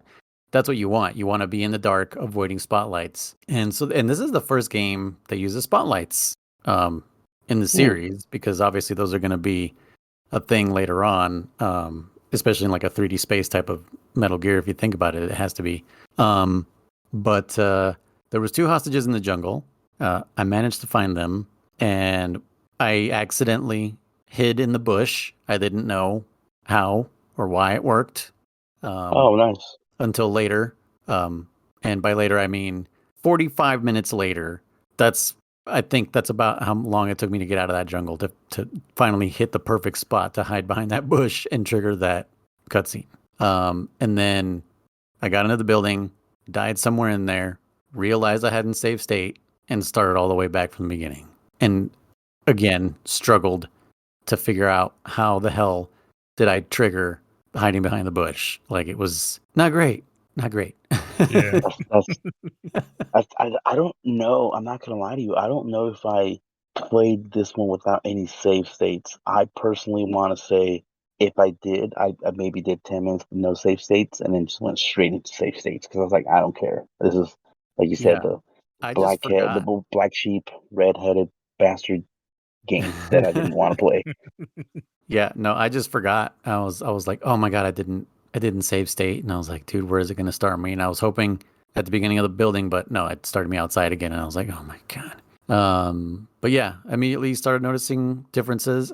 I don't know why that make the connection. Well, I mean, because the game doesn't tell you, but I did kill someone and they dropped a ration, and nothing in my brain was like, hey, these enemies drop items, because the MSX version of Metal Gear and the NES version of Metal Gear, those enemies don't drop anything. No, So they this do on the MX. They do. really? What do they drop? At least rations for sure. What? Now, I've only gotten rations through punching that I can think of. I don't know if you can get them by shooting, but I've gotten rations from enemies. Right, Chris? I'm not Definitely crazy, not by right? shooting. I only ever shot the enemies in the NX version. I never punched them, so I didn't know. I don't know if that's a thing. I honestly don't remember. I do very little Double check, punching. but I'm pretty Well, to damn death sure I at got least. rations. Yeah, Okay. punching to death. Which I know. now that I think I know. about it, I guess. Go ahead, Chris. I know after you kill the Arnolds, you get the was it key card 7? Key. Yeah. So I mean, That's the I only don't know if drop I that's remember. yeah.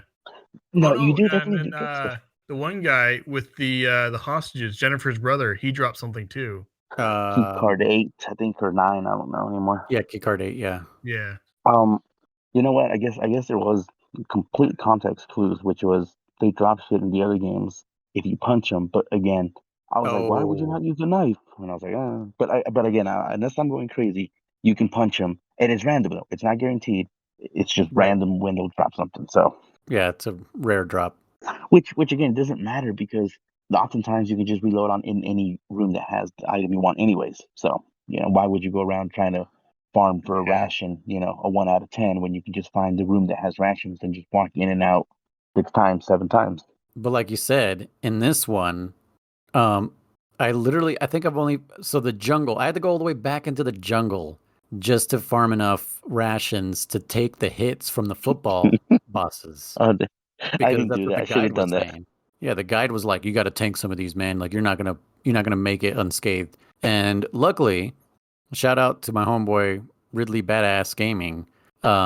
He was in the chat and he was looking up guides also, and he's like, hey, they're saying like to use explosives, and you gotta like, so basically you had to do like a U shape, like drop off an explosive and then do a U shape down the Mm. bottom of that opening or whatever that crevasse is that you're at, and then that it kind of leads them like it because the AI is dumb as shit. It just kind of leads them in that direction, and you kind of just like you kite them pretty much. Uh, I And yeah, tried. I mean, movement's a little hard, but I can oh, it's see it super working. hard.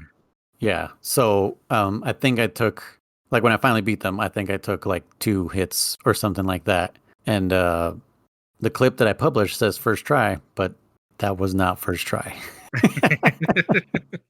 Hey, when you were in that side scroller section, because I was watching you, um, there was after you crawl through the water section, which again, as far as we're both concerned, you're just gonna have to take damage, which was kind of silly, but um, you kept getting caught by a guard because you thought you were jumping or you thought you were making too much noise. Did, Yeah. did you ever get past him without triggering his alert? Yes. Okay. So I know you said you can't get more than one oxygen tank. Hmm. You totally can. I just Then I did wasn't ranked two. Yeah, I just didn't check after rank 2 to go back and grab another oxygen tank because that room is filled with gas, by the way. So you have to take damage to go get another tank of oxygen. So you can totally do that whole section without taking damage. Oh, okay. So yeah, I misquoted because I thought I was ranked two. Maybe I just wasn't paying attention. Honestly, like I said, I was just kind of like just muscling through this game. I that was not taking it in any way, shape, or form like Yeah, like nothing I serious or learned. enjoying it. Yeah, and nothing I learned from the original Metal Gear, MSX or NES, like um, continued on my journey here. Like nothing that I learned from that. I just assumed like this is going to be a total shit show and it's going to be different. So I didn't think ranks were going to be like, hey, now you can carry more items and stuff and more health. And so none of that was triggering in my brain. None of that was like making sense or anything. So I didn't think to go back for an oxygen tank. But yes, you can, once you're rank 2, you can carry 2 tanks. I only know that because when I got rank 3, I was like, hey, look, another oxygen tank. I was like, wait, why would they give me another one? And then I farmed that one and I got 3 and I was like, no way. Like Oh, I could have totally gone through that side scrolling part without taking any damage. So yeah, so it's not sound that triggers them. Nothing triggers them. They just turn around randomly. They have no. they have no AI. They just left, right, left, right, left, right, like it's just whatever they want to do. So the best strategy is to jump in the air and just fucking stab them, like just stab in the head. Did you know you can switch weapons in that side scroller section? No, god damn it. So that's what I was going to talk about. Okay, I don't remember if you get the silencer by then. Do you?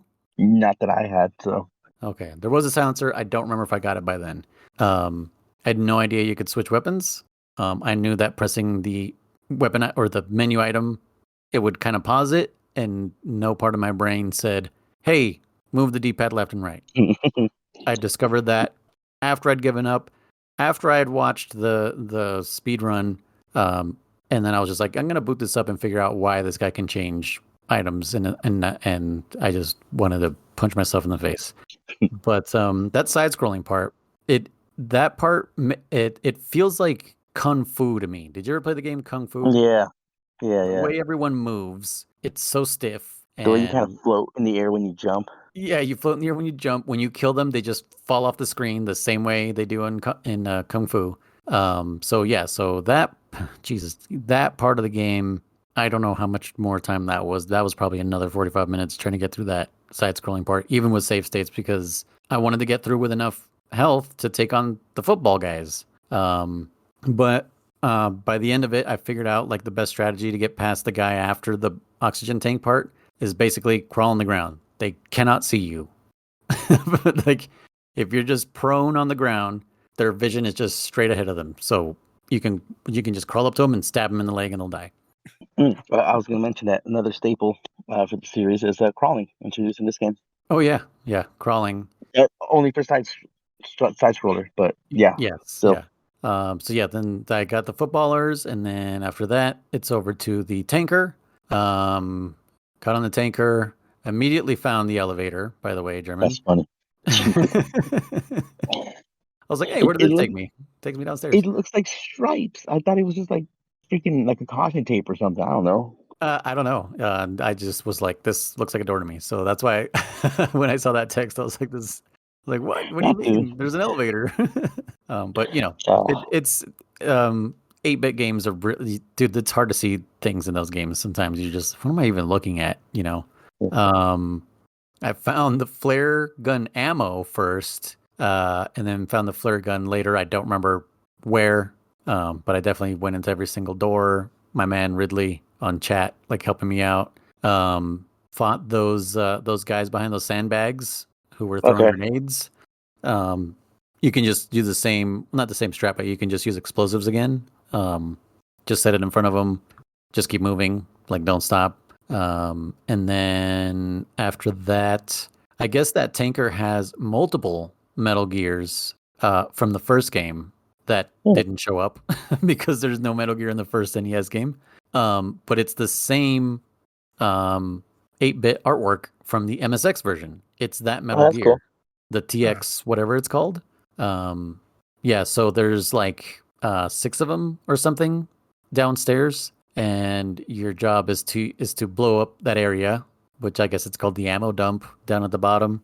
You put an explosive next to all these pieces of ammo, I guess, and then it triggers a little cutscene, and then oh, by the way, it's that's like a flashlight room, so that's why you need the flare gun, Oh, because you shoot a flare like the beginning of the game, and then it lights up the whole room, and there's a bunch of these little they look like likes from from Zelda, but they move like those spiky things from Ocarina of Time. If you know what I'm talking about, spiking. this like Oh, they're like like, in the yeah, desert? like, well, I guess they're not just Ocarina of Time. They're even in the first Zelda, but like, The Weavers, I think, in the desert, right? no, not the levers. Actually, yeah, no, you're right. I'm thinking of different things, but yes, they actually move more like the levers. But if you touch them, what they are is they're sensors, and they trigger an alarm. Mm. But anyways, past those, put the explosive on the ammo dump. Then it's like cutscene blows up, and then it's like run, get the hell out of here. And then the entire screen just like shakes, and you're just like running out. And I didn't know where to go, so my entire time trying to escape the tanker was running around. Also, I was curious at one point and ran in the opposite direction that I knew I had to go, just because I was like, "What's over here?" Oh, nothing. Literally the same screen I was just at. And fucking, so got to the top of the tanker. I wasn't in the right spot, apparently, and I died. And so then I had to do that all over again, which wasn't bad. Like the checkpoint was once again at the elevator, so it wasn't a big deal. I already had all the items I needed. And so I guess there's a room if you're looking at the screen like northeast, southwest, it's over to the east, and then it's like where the helicopter picks you up and cutscene, get out, and then they drop you off in a desert or like a desert camp or something, and that's the third area. I needed a mine detector. I found it, and I actually really like this mine detector compared to the traditional Metal Gear mine detector. Traditional mine detector is pretty much just here's all the mines. You can just see where they all are. But the one in Snake's Revenge is literally kind of like the one you would see dads using in TV shows at the beach. You know, like just a metal detector. That only reveals what's in front of you, more or less. Yeah. Yes. So it has a little thing for where you're going to reveal something. And yeah, I was like, oh, this is actually pretty awesome. Like I feel like that should have been used in more Metal Gears, but obviously, you know, probably wouldn't have been as fun. That's cool. But yeah, then I had to find like a secret entrance to get to a train, which I never made it to the train. This is pretty much where I stopped. I found the secret entrance, and there was another side-scrolling part with underwater again that I had to go through. And the reason I stopped is because I didn't know that I can change weapons and items, and I needed to use an explosive to blow up this wall underwater. And that's where I stopped and decided to just watch a speed run on stream, because by that point I had been playing for 3 hours and almost 4 hours, and just watched like a 30-minute speed run, and was baffled that this man, whoever he is, Chris, Yeah. the name of this man, which this is why I think you're fucking with us, but the name of this man is Dammit. His name is Dammit. So I think Chris is a secret agent. I think he's a secret foxhounder. He's a foxhounder. He's been fucking with us the whole time. He just speedruns Metal Gear on the weekends. I know, right? Jeez, he's got the world record. How much more game was left? Based on where you left off. 3/4 more. So you were Three only quarters 25% more. through? Yeah. So according to Ridley, who was helping me, he said where you got to was 30 minutes if you know what you're doing, and there was still an hour and a half left if you know what you're doing. Jeez. I'd only done a quarter of the game. That's definitely where I give up. I was like, no more. Yeah. So it is definitely longer than the MSX and NES versions for sure. Yeah, it's about like a 2 to 3 hour game. I guess average for people. When you know what you're doing. Mm-hmm. Yeah. Well, see, that was the thing with the MSX version too. Is I looked up before I started playing, just out of curiosity, like how long does it take to beat this? And it said 4 hours. And then, like I said, if you know what you're doing, I was like, oh, that's not me. And it took me, and that was with the walkthrough, probably a third of the way through that game. It took me about 20 hours to get through it. So yeah. Well, I will say, just based on what I feel, at least as far as I made it, there was no going back and forth like there was on the first game, where you go to building 1 to go to building 2 to go back to building 1 to go to building 3 to go back to 2 to go back to 3 to go back to 1 to go back to 3. At least this one seems like it doesn't do that. Like, because once you build a more tanker, linear. Yeah, you're not going back to the tanker. It's done. So that at least is kind of interesting. I like I said, I still want to play it, but I'm just not gonna do it anytime soon, or beat it. I still want to beat it, but I'll do it later. Or at least just give it a shot. Especially after seeing what comes next. I was absolutely just amazed and disgusted at the same time. I was like, who the fuck made this game? Really? But at the same time, like, this is actually pretty good shit. And it sucks that it's a Metal Gear game. Like, I want to give this game more credit, but it's a Metal Gear game, and it makes me mad. But also, I'm kind of grateful, because I would have never seen this game if it wasn't a Metal Gear game. Yeah. You know what I mean? Like, if it was something else, I would have never known anything about it. It would have been one of those thousands of NES games that got lost in the ether that nobody knows about. Yeah. Oh yeah, especially so late in the release cycle. 1990. You said. Yeah, nobody gave a shit at that point. Now people were already pretty much getting ready for the Super Nintendo or playing whatever, the Sega Master Drive or something. I don't know, whatever, Neo Geo or something. Yeah. Yeah, because Super Nintendo came out in 91, didn't it? Oh, okay, 91. I wasn't sure if it was 91 or 92, but yeah, I think you're right. So since Chris didn't really get to play it and isn't going to be able to beat it, at least not trying to throw shade at you, but are we going to talk about spoilers in this game, if you will, Luis? Like, let them know what happens? Chris, you're just probably going to watch a speed run of this, or did you already watch a speed run of this? I haven't watched a speed run or anything of it yet. Like I said, I started to watch Noise's VOD of it, but didn't get very far. But yeah, I'll probably watch a speed run or something, so I'm fine with spoilers. Oh, well actually, I honestly don't know what the hell happened, because the speed run doesn't show you any of the story, so I don't know what the fuck happened. Oh, no, you know what? I don't know what I wanted to talk about. I think we will leave it on. We'll leave it be, because since this is the unofficial sequel, it might not even be in this game. It might be on the official sequel, the Metal Gear Solid Snake for the Nintendo, the one that Kojima made. So we'll hold off on that. Okay. You probably know what other I think I know spoilers what I'm talking about. Yeah. So we'll leave that for now. But so then, so this game. All I know is that Jonathan gets found again, I think, and Mike for sure died. And after his death, he went up 3 ranks, Damn. which I don't know how that's a thing, but apparently I think it is. one of I the mean, people in my chat was like, "That's a real thing that happens," and I'm like, "That's fucked up." I was gonna say, someone correct me if I'm wrong, but I think that's a real thing. If you, I don't know if it happens, period, but I think if you at least died and it was At a least, sacrifice for the. Oh, Yeah. no. I meant to say man, if I could if just you die, I could died, go up 3 ranks.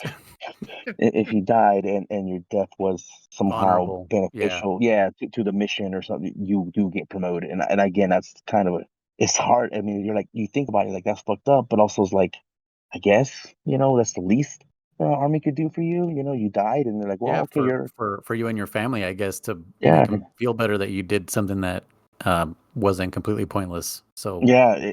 It is. It's a real thing, and it's crazy. It's crazy to think about that. Yeah, someone's like, oh, you've been you were promoted. I don't know my ranks, but from private to freaking first sergeant or something, whatever. But yeah, that's interesting that someone I that did. they actually kind of threw that in the game, huh? I didn't say it on stream, but for sure it made me kind of depressed. I was like, that's real sad. Like I know we're dunking on this game, but that fucking guy died at the beginning of the game. Jeez.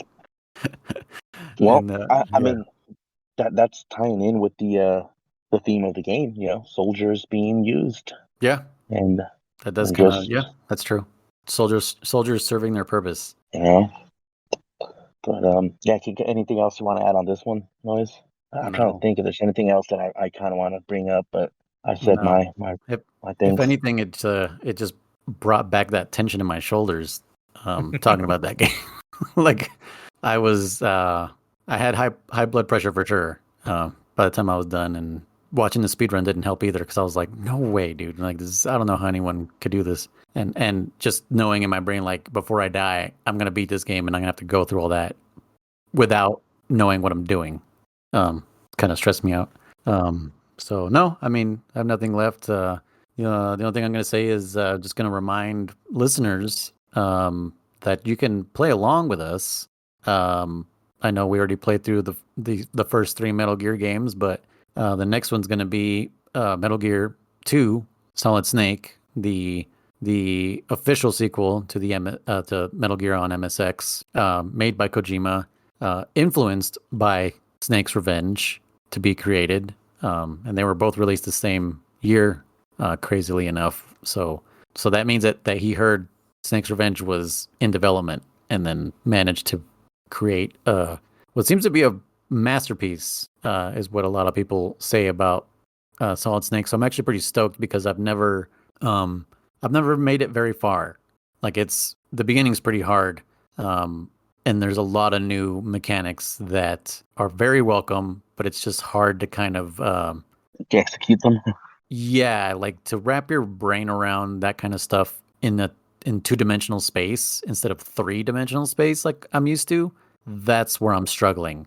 Because all the things that you can do in Solid Snake, you can kind of do in Solid, and my brain is thinking in 3D instead of 2D, and so I think that's where I'm going to struggle the most. So if you're listening, you can play along. We're going to play Solid Snake in the next one. Do you guys have anything to add for that part? Yeah, I mean, I just wanted to say I'm also pretty excited because I've never played this one like at all, like touched it, period. I've seen tiny bits of Let's Plays. So I do know that there's a bunch of new mechanics, quote unquote, that are introduced that, will carry over and whatnot. So I'm excited. I don't know if I'll be able to beat it.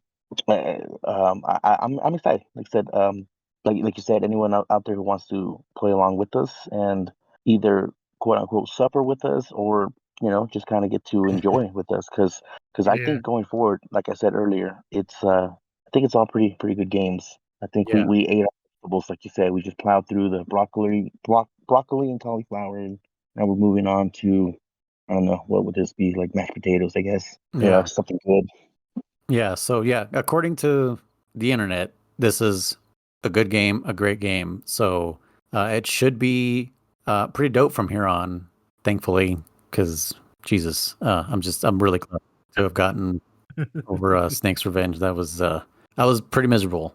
I know I was laughing and everything through my stream, but It's only because you didn't want to cry. Yeah, that's you know how they show those pictures like this is what depression looks like, and the guy's laughing. That was kind of me. They're like, this is what agony is, and I'm just Yeah. smiling. Yep. But yeah, I'm pretty stoked. It's gonna be pretty rad. So this is not gonna be like these games where we're gonna finish it in 1 week. Okay. Metal Gear 2 Solid Snake is, according to multiple sites and like how long to beat and all that stuff, it's like a full on game. So Oh, it'll wow. probably be it'll probably be like 7 to 8 hours. I heard there's a lot of codec calls, so we're gonna have to kind of pull it out of our heads to be like, oh, don't call because the calls are useless. Like, I guess in this one there's conversations and real shit happens and there's a deep story, so we might actually have to pay attention in this one and not just struggle with the gameplay. So I think what we were thinking of doing was following Chris's lead, and just he kind of tells us how far he got, and then that's where German and I will speak towards. I mean, we're all noobs in this one, so I think only that for Chris, because since I know German and I know the story for this game, and so that we don't spoil anything, that's why we want Chris to take the lead, so that he can be like, I've gotten to the part to where this happened to so and so, and we can be like, okay, we can talk up to this part, and and that's it. So I think the game could be probably beaten in 2 weeks, is what I'm hoping. If we can't, do you guys just want to move on, or do you want to try to beat it all the way? Good question. Go ahead, Chris. I think that's mostly up to you two. I was going to ask, at what point would you like me to start using a walkthrough? Because I am okay with struggling as much as I can to figure it out on my own and everything. I am fine with doing that. Obviously, I don't want to take too long to do this because we have plenty of games to play, like you mentioned. But like, at what point do you think it's acceptable for me to say I've given the old college try? I'm going to get through a walkthrough or some sort of guide or something like that. What do you think? You know what I was gonna say, Luis, is that every walkthrough we've kind of looked at recently for these last 3 games here doesn't really spoil a whole lot. Yeah. I don't know. I think as long as you're not like skipping ahead on the walkthrough, I think we should be fine. Maybe Noise or I can look for one and then be like, oh yeah, I just use this one. Personally, I don't want you to suffer, because I want you to enjoy these games with everything coming forward. So I mean, I want you to beat them, and I think give it the good old. My vote is give it the good old college try, and then be like, I don't know what the hell I'm doing. Pull up the guide just to get to that section, and then obviously, like kind of tradition, close it up, try again, and then I'm stuck again. What's next? I think because we are kind of setting ourselves the time limits to an extent, and we are trying to complete them, especially going forward. Most of these games will be relevant to each other, so not being able to complete them would kind of defeat the purpose of the podcast, or at least not even able to see a full playthrough. So I don't know. My vote is just give it a shot, and then just look at a walkthrough without skipping ahead too much. Noise, what do you think? Yeah, I don't think any moment is too early. Okay. Yeah, I think it's fair game, because like German's right. Like, we want you to enjoy these games. I am stubborn, and I will go as far as I can. As you guys saw, beat the NES version, which I never thought I'd ever do in my entire life. Yeah. So yeah, I mean, I'm gonna go as far as I can without a walkthrough. And I have 3 different versions of this game, and I do want to see the differences. The thing is, I don't know how I'm gonna do that if this game is that long. I know, because the MSX version. So the reason I want to play through the MSX version as opposed to the Snake Eater and the Master Collection versions, the portraits on the Codec Calls are actors. Like, they just took like movie stills, pixelated them, and put them in the game, which is fucking hilarious. Snake is David Hasselhoff. Really?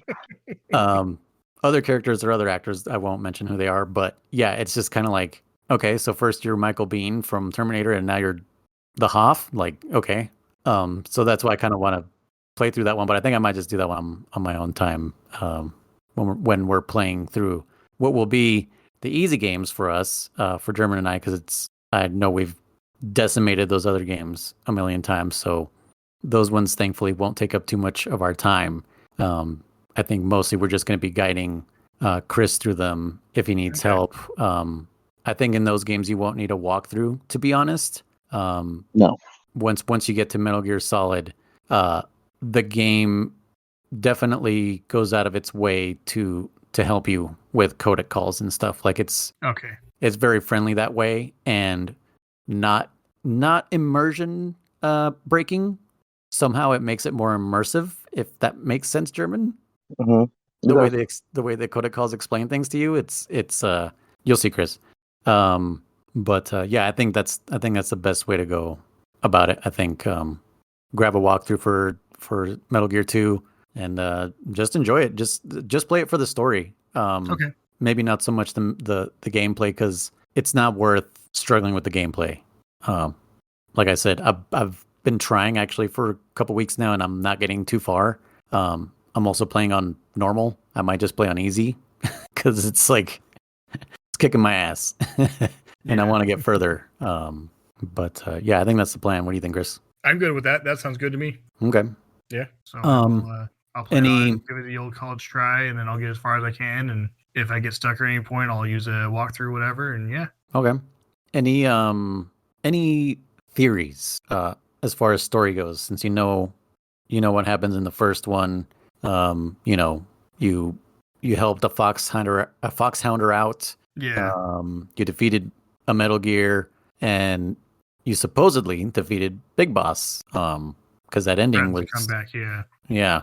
What do you think? What do you think might happen in this one? Because theorizing is also a part of the Metal Gear culture. Yeah. Yeah, I was gonna say that's good. I like that. I'm honestly not too sure. I don't know. I kind of think Big Boss won't show up in the second one, but I also don't know, because Kojima wasn't originally planning on making a second one, is what you said, right? Right. Mm-hmm. So I almost expect Big Boss not to show up, and there's going to be some other big bad evil guy or something. So you don't think there will be any returning characters like Jennifer? I think there may be returning support characters. Steve. Yeah, Steve. Yeah. I think there will be returning support characters. Sorry. Okay. But I don't know. I don't know, because you guys have mentioned, and I don't know if this is considered a spoiler or not, because you guys mentioned that Kojima didn't actually plan on making a second one. That kind of makes me think like, oh, well, he didn't keep all of the continuity from the first game necessarily in the second one, if that makes sense. No, makes sense. That's kind of my thoughts along there. But otherwise, I don't really have any predictions or ideas or anything as far as how the story is going to go or who's going to show up. So okay, cool. So Chris's theory is that it will be a self-sustained story with some connections. With some connections. I like this. I like this noise. Because you are right. Theorizing was half of the game, if you will. It was like at the end of the game, we're like, what the fuck just happened? What's going on? What's the next one? And and the whole mind games with Kojima, with the trailers and everything. So I like that. Going forward, we can kind of ask Chris, especially since we've played almost everything going forward after besides this game. They were like, Chris, what do you think? What do you think is going to happen? Yep, just to see what he thinks. I think you just named that segment. We just came up with a new segment called Ask Chris. Chris, what do you think? Let's ask Chris. Where is it going? Chris? Damn, I lost my. Yeah. I'm glad you agree with that, because I remember from our first episode you mentioned that your friend was like, "Don't overthink it, man. Just play the game." Oh yeah, for 3, my favorite. I can't wait till we get to 3, man. I do not agree with your friend who was saying that. I think the more your brain just keeps going, I think the better the Metal Gear experience is. So I say let your mind run free, Chris. for some reason you can't stop thinking about Metal Gear already, yeah, just fucking let your theories fly free, man, because that's what this whole series is about. It's about fucking, thinking of the most convoluted thing, and maybe that might be the thing that happens. Dude, it's gonna get crazier, Chris. Let's just put it that way, man. Or does it? Let me put it that way. Yeah, maybe it doesn't. Maybe it's shit, and we're just tricking you into the worst video game series that's ever existed. And like I tricked you guys that I'm actually a speedrunner. I mean, what? Chris just renamed it Delta Damn It because he's like, shit, if I leave Damn It Chris, they'll know it's me. Yeah. I was gonna say, Noise, you're gonna get this, Chris. You won't, but I was gonna chime in and say he played us like a fiddle. He played us like a damn fiddle. Yeah. You'll get that, Chris. A couple, maybe a month or so or more from now. Okay. Speaking of crazy things, one more thing. I know we're running kind of long, but one more thing before we all go night-night, or Mimi's, as we say. German, did you hear the news that Kojima dropped just last week? About the Metal Gear successor? Yes. Or something? What the hell?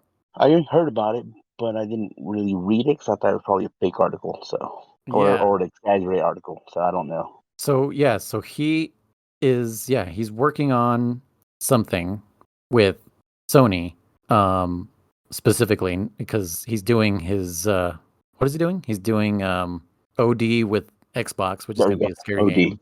Yeah. He's finishing up Death Stranding 2. Mm-hmm. And so in the future, I mean, he's not working on it right now, but in the future, he's bringing tactical espionage action back, which has me super excited because I feel like it's a response to the Metal Gear Solid Delta remake. The Delta? Oh, dude. Kojima, as Chris, you will learn, Kojima is a diva, if I can put it that way. He likes to be a rock star. He likes to be the center of his video games. He likes the attention. And I think that announcement probably super rubbed him the wrong way. And I think him and his homie, Jeff Keighley, do you know who Jeff Keighley is? I do not. He's a journalist. He's the host of the Video Game Awards or the Game Awards or whatever. Sounded familiar, yeah. Yeah, I know Jeff Keighley since he was doing like the bonus round on GameTrailers.com. And I actually had an opportunity to meet him and shake his hand, but I was too shy at a CinemaCon back in 2008 or 2009. No, sorry, later than that. But he now hosts. He runs the Game Awards. He doesn't just host them, but he is buddy with Kojima, and even he did not have nice words to say about the Metal Gear Solid Delta trailer announcement. And yeah, I think he rattled Kojima's cage and was like, "You can't let this happen like this." And I think Kojima felt the same way. I think he's just like, "Fuck that! You guys want to see tactical espionage action? I'll fucking show you." Because he said next gen. He didn't say current gen. So I'll let you chew on that for a while. Like PS6 or whatever it may be. That's the speculation right now.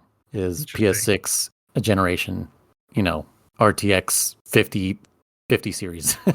Yeah. Well, I mean, he definitely sounds like he has all the funding he needs from Sony. It sounds like they pretty much gave him carte blanche to do whatever he wants. So yeah, and he was standing next to I forget the developer's name. Sorry, developer, but the lead from Guerrilla Games, the guy who gave him the Decima engine for Death Stranding. So you can tell they're going to be working pretty close together. So I'm excited. Okay, good.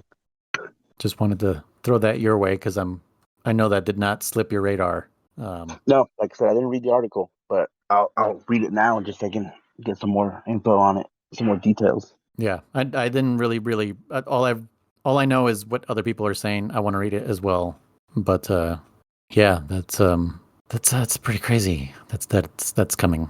Interesting, yeah. Anyways, yeah, that was another successful episode of Codec Calls. Sorry you didn't get to hear Chris as much, but he was fucking busy and didn't want to kill himself playing these. Which I don't blame him. The veggies are eaten. We're moving on to mashed potatoes with gravy because that's the best part of the mashed potatoes, the gravy. It is, yeah. Unless you're a 12-year-old And- and you put ketchup in them. Oh, no. I was gonna say if you take your little green beans and put it in and make a little birthday cake, but that works too. Birthday cake. Word up. All right. All right. So yeah, this has been Codec Calls, a Metal Gear Saga podcast with me, your host, Noise, aka Luis, or the other way around, and my other two co-hosts. I'll let them say goodbye themselves. Hey, I'm German. You can also call me Riser. I'm Damn It Chris, aka the world's worst gamer. And yeah, we're still thinking of a sign off. If not, just enjoy whatever sound effect I put at the end. Goodbye. Peace. Bye. God damn it, Chris.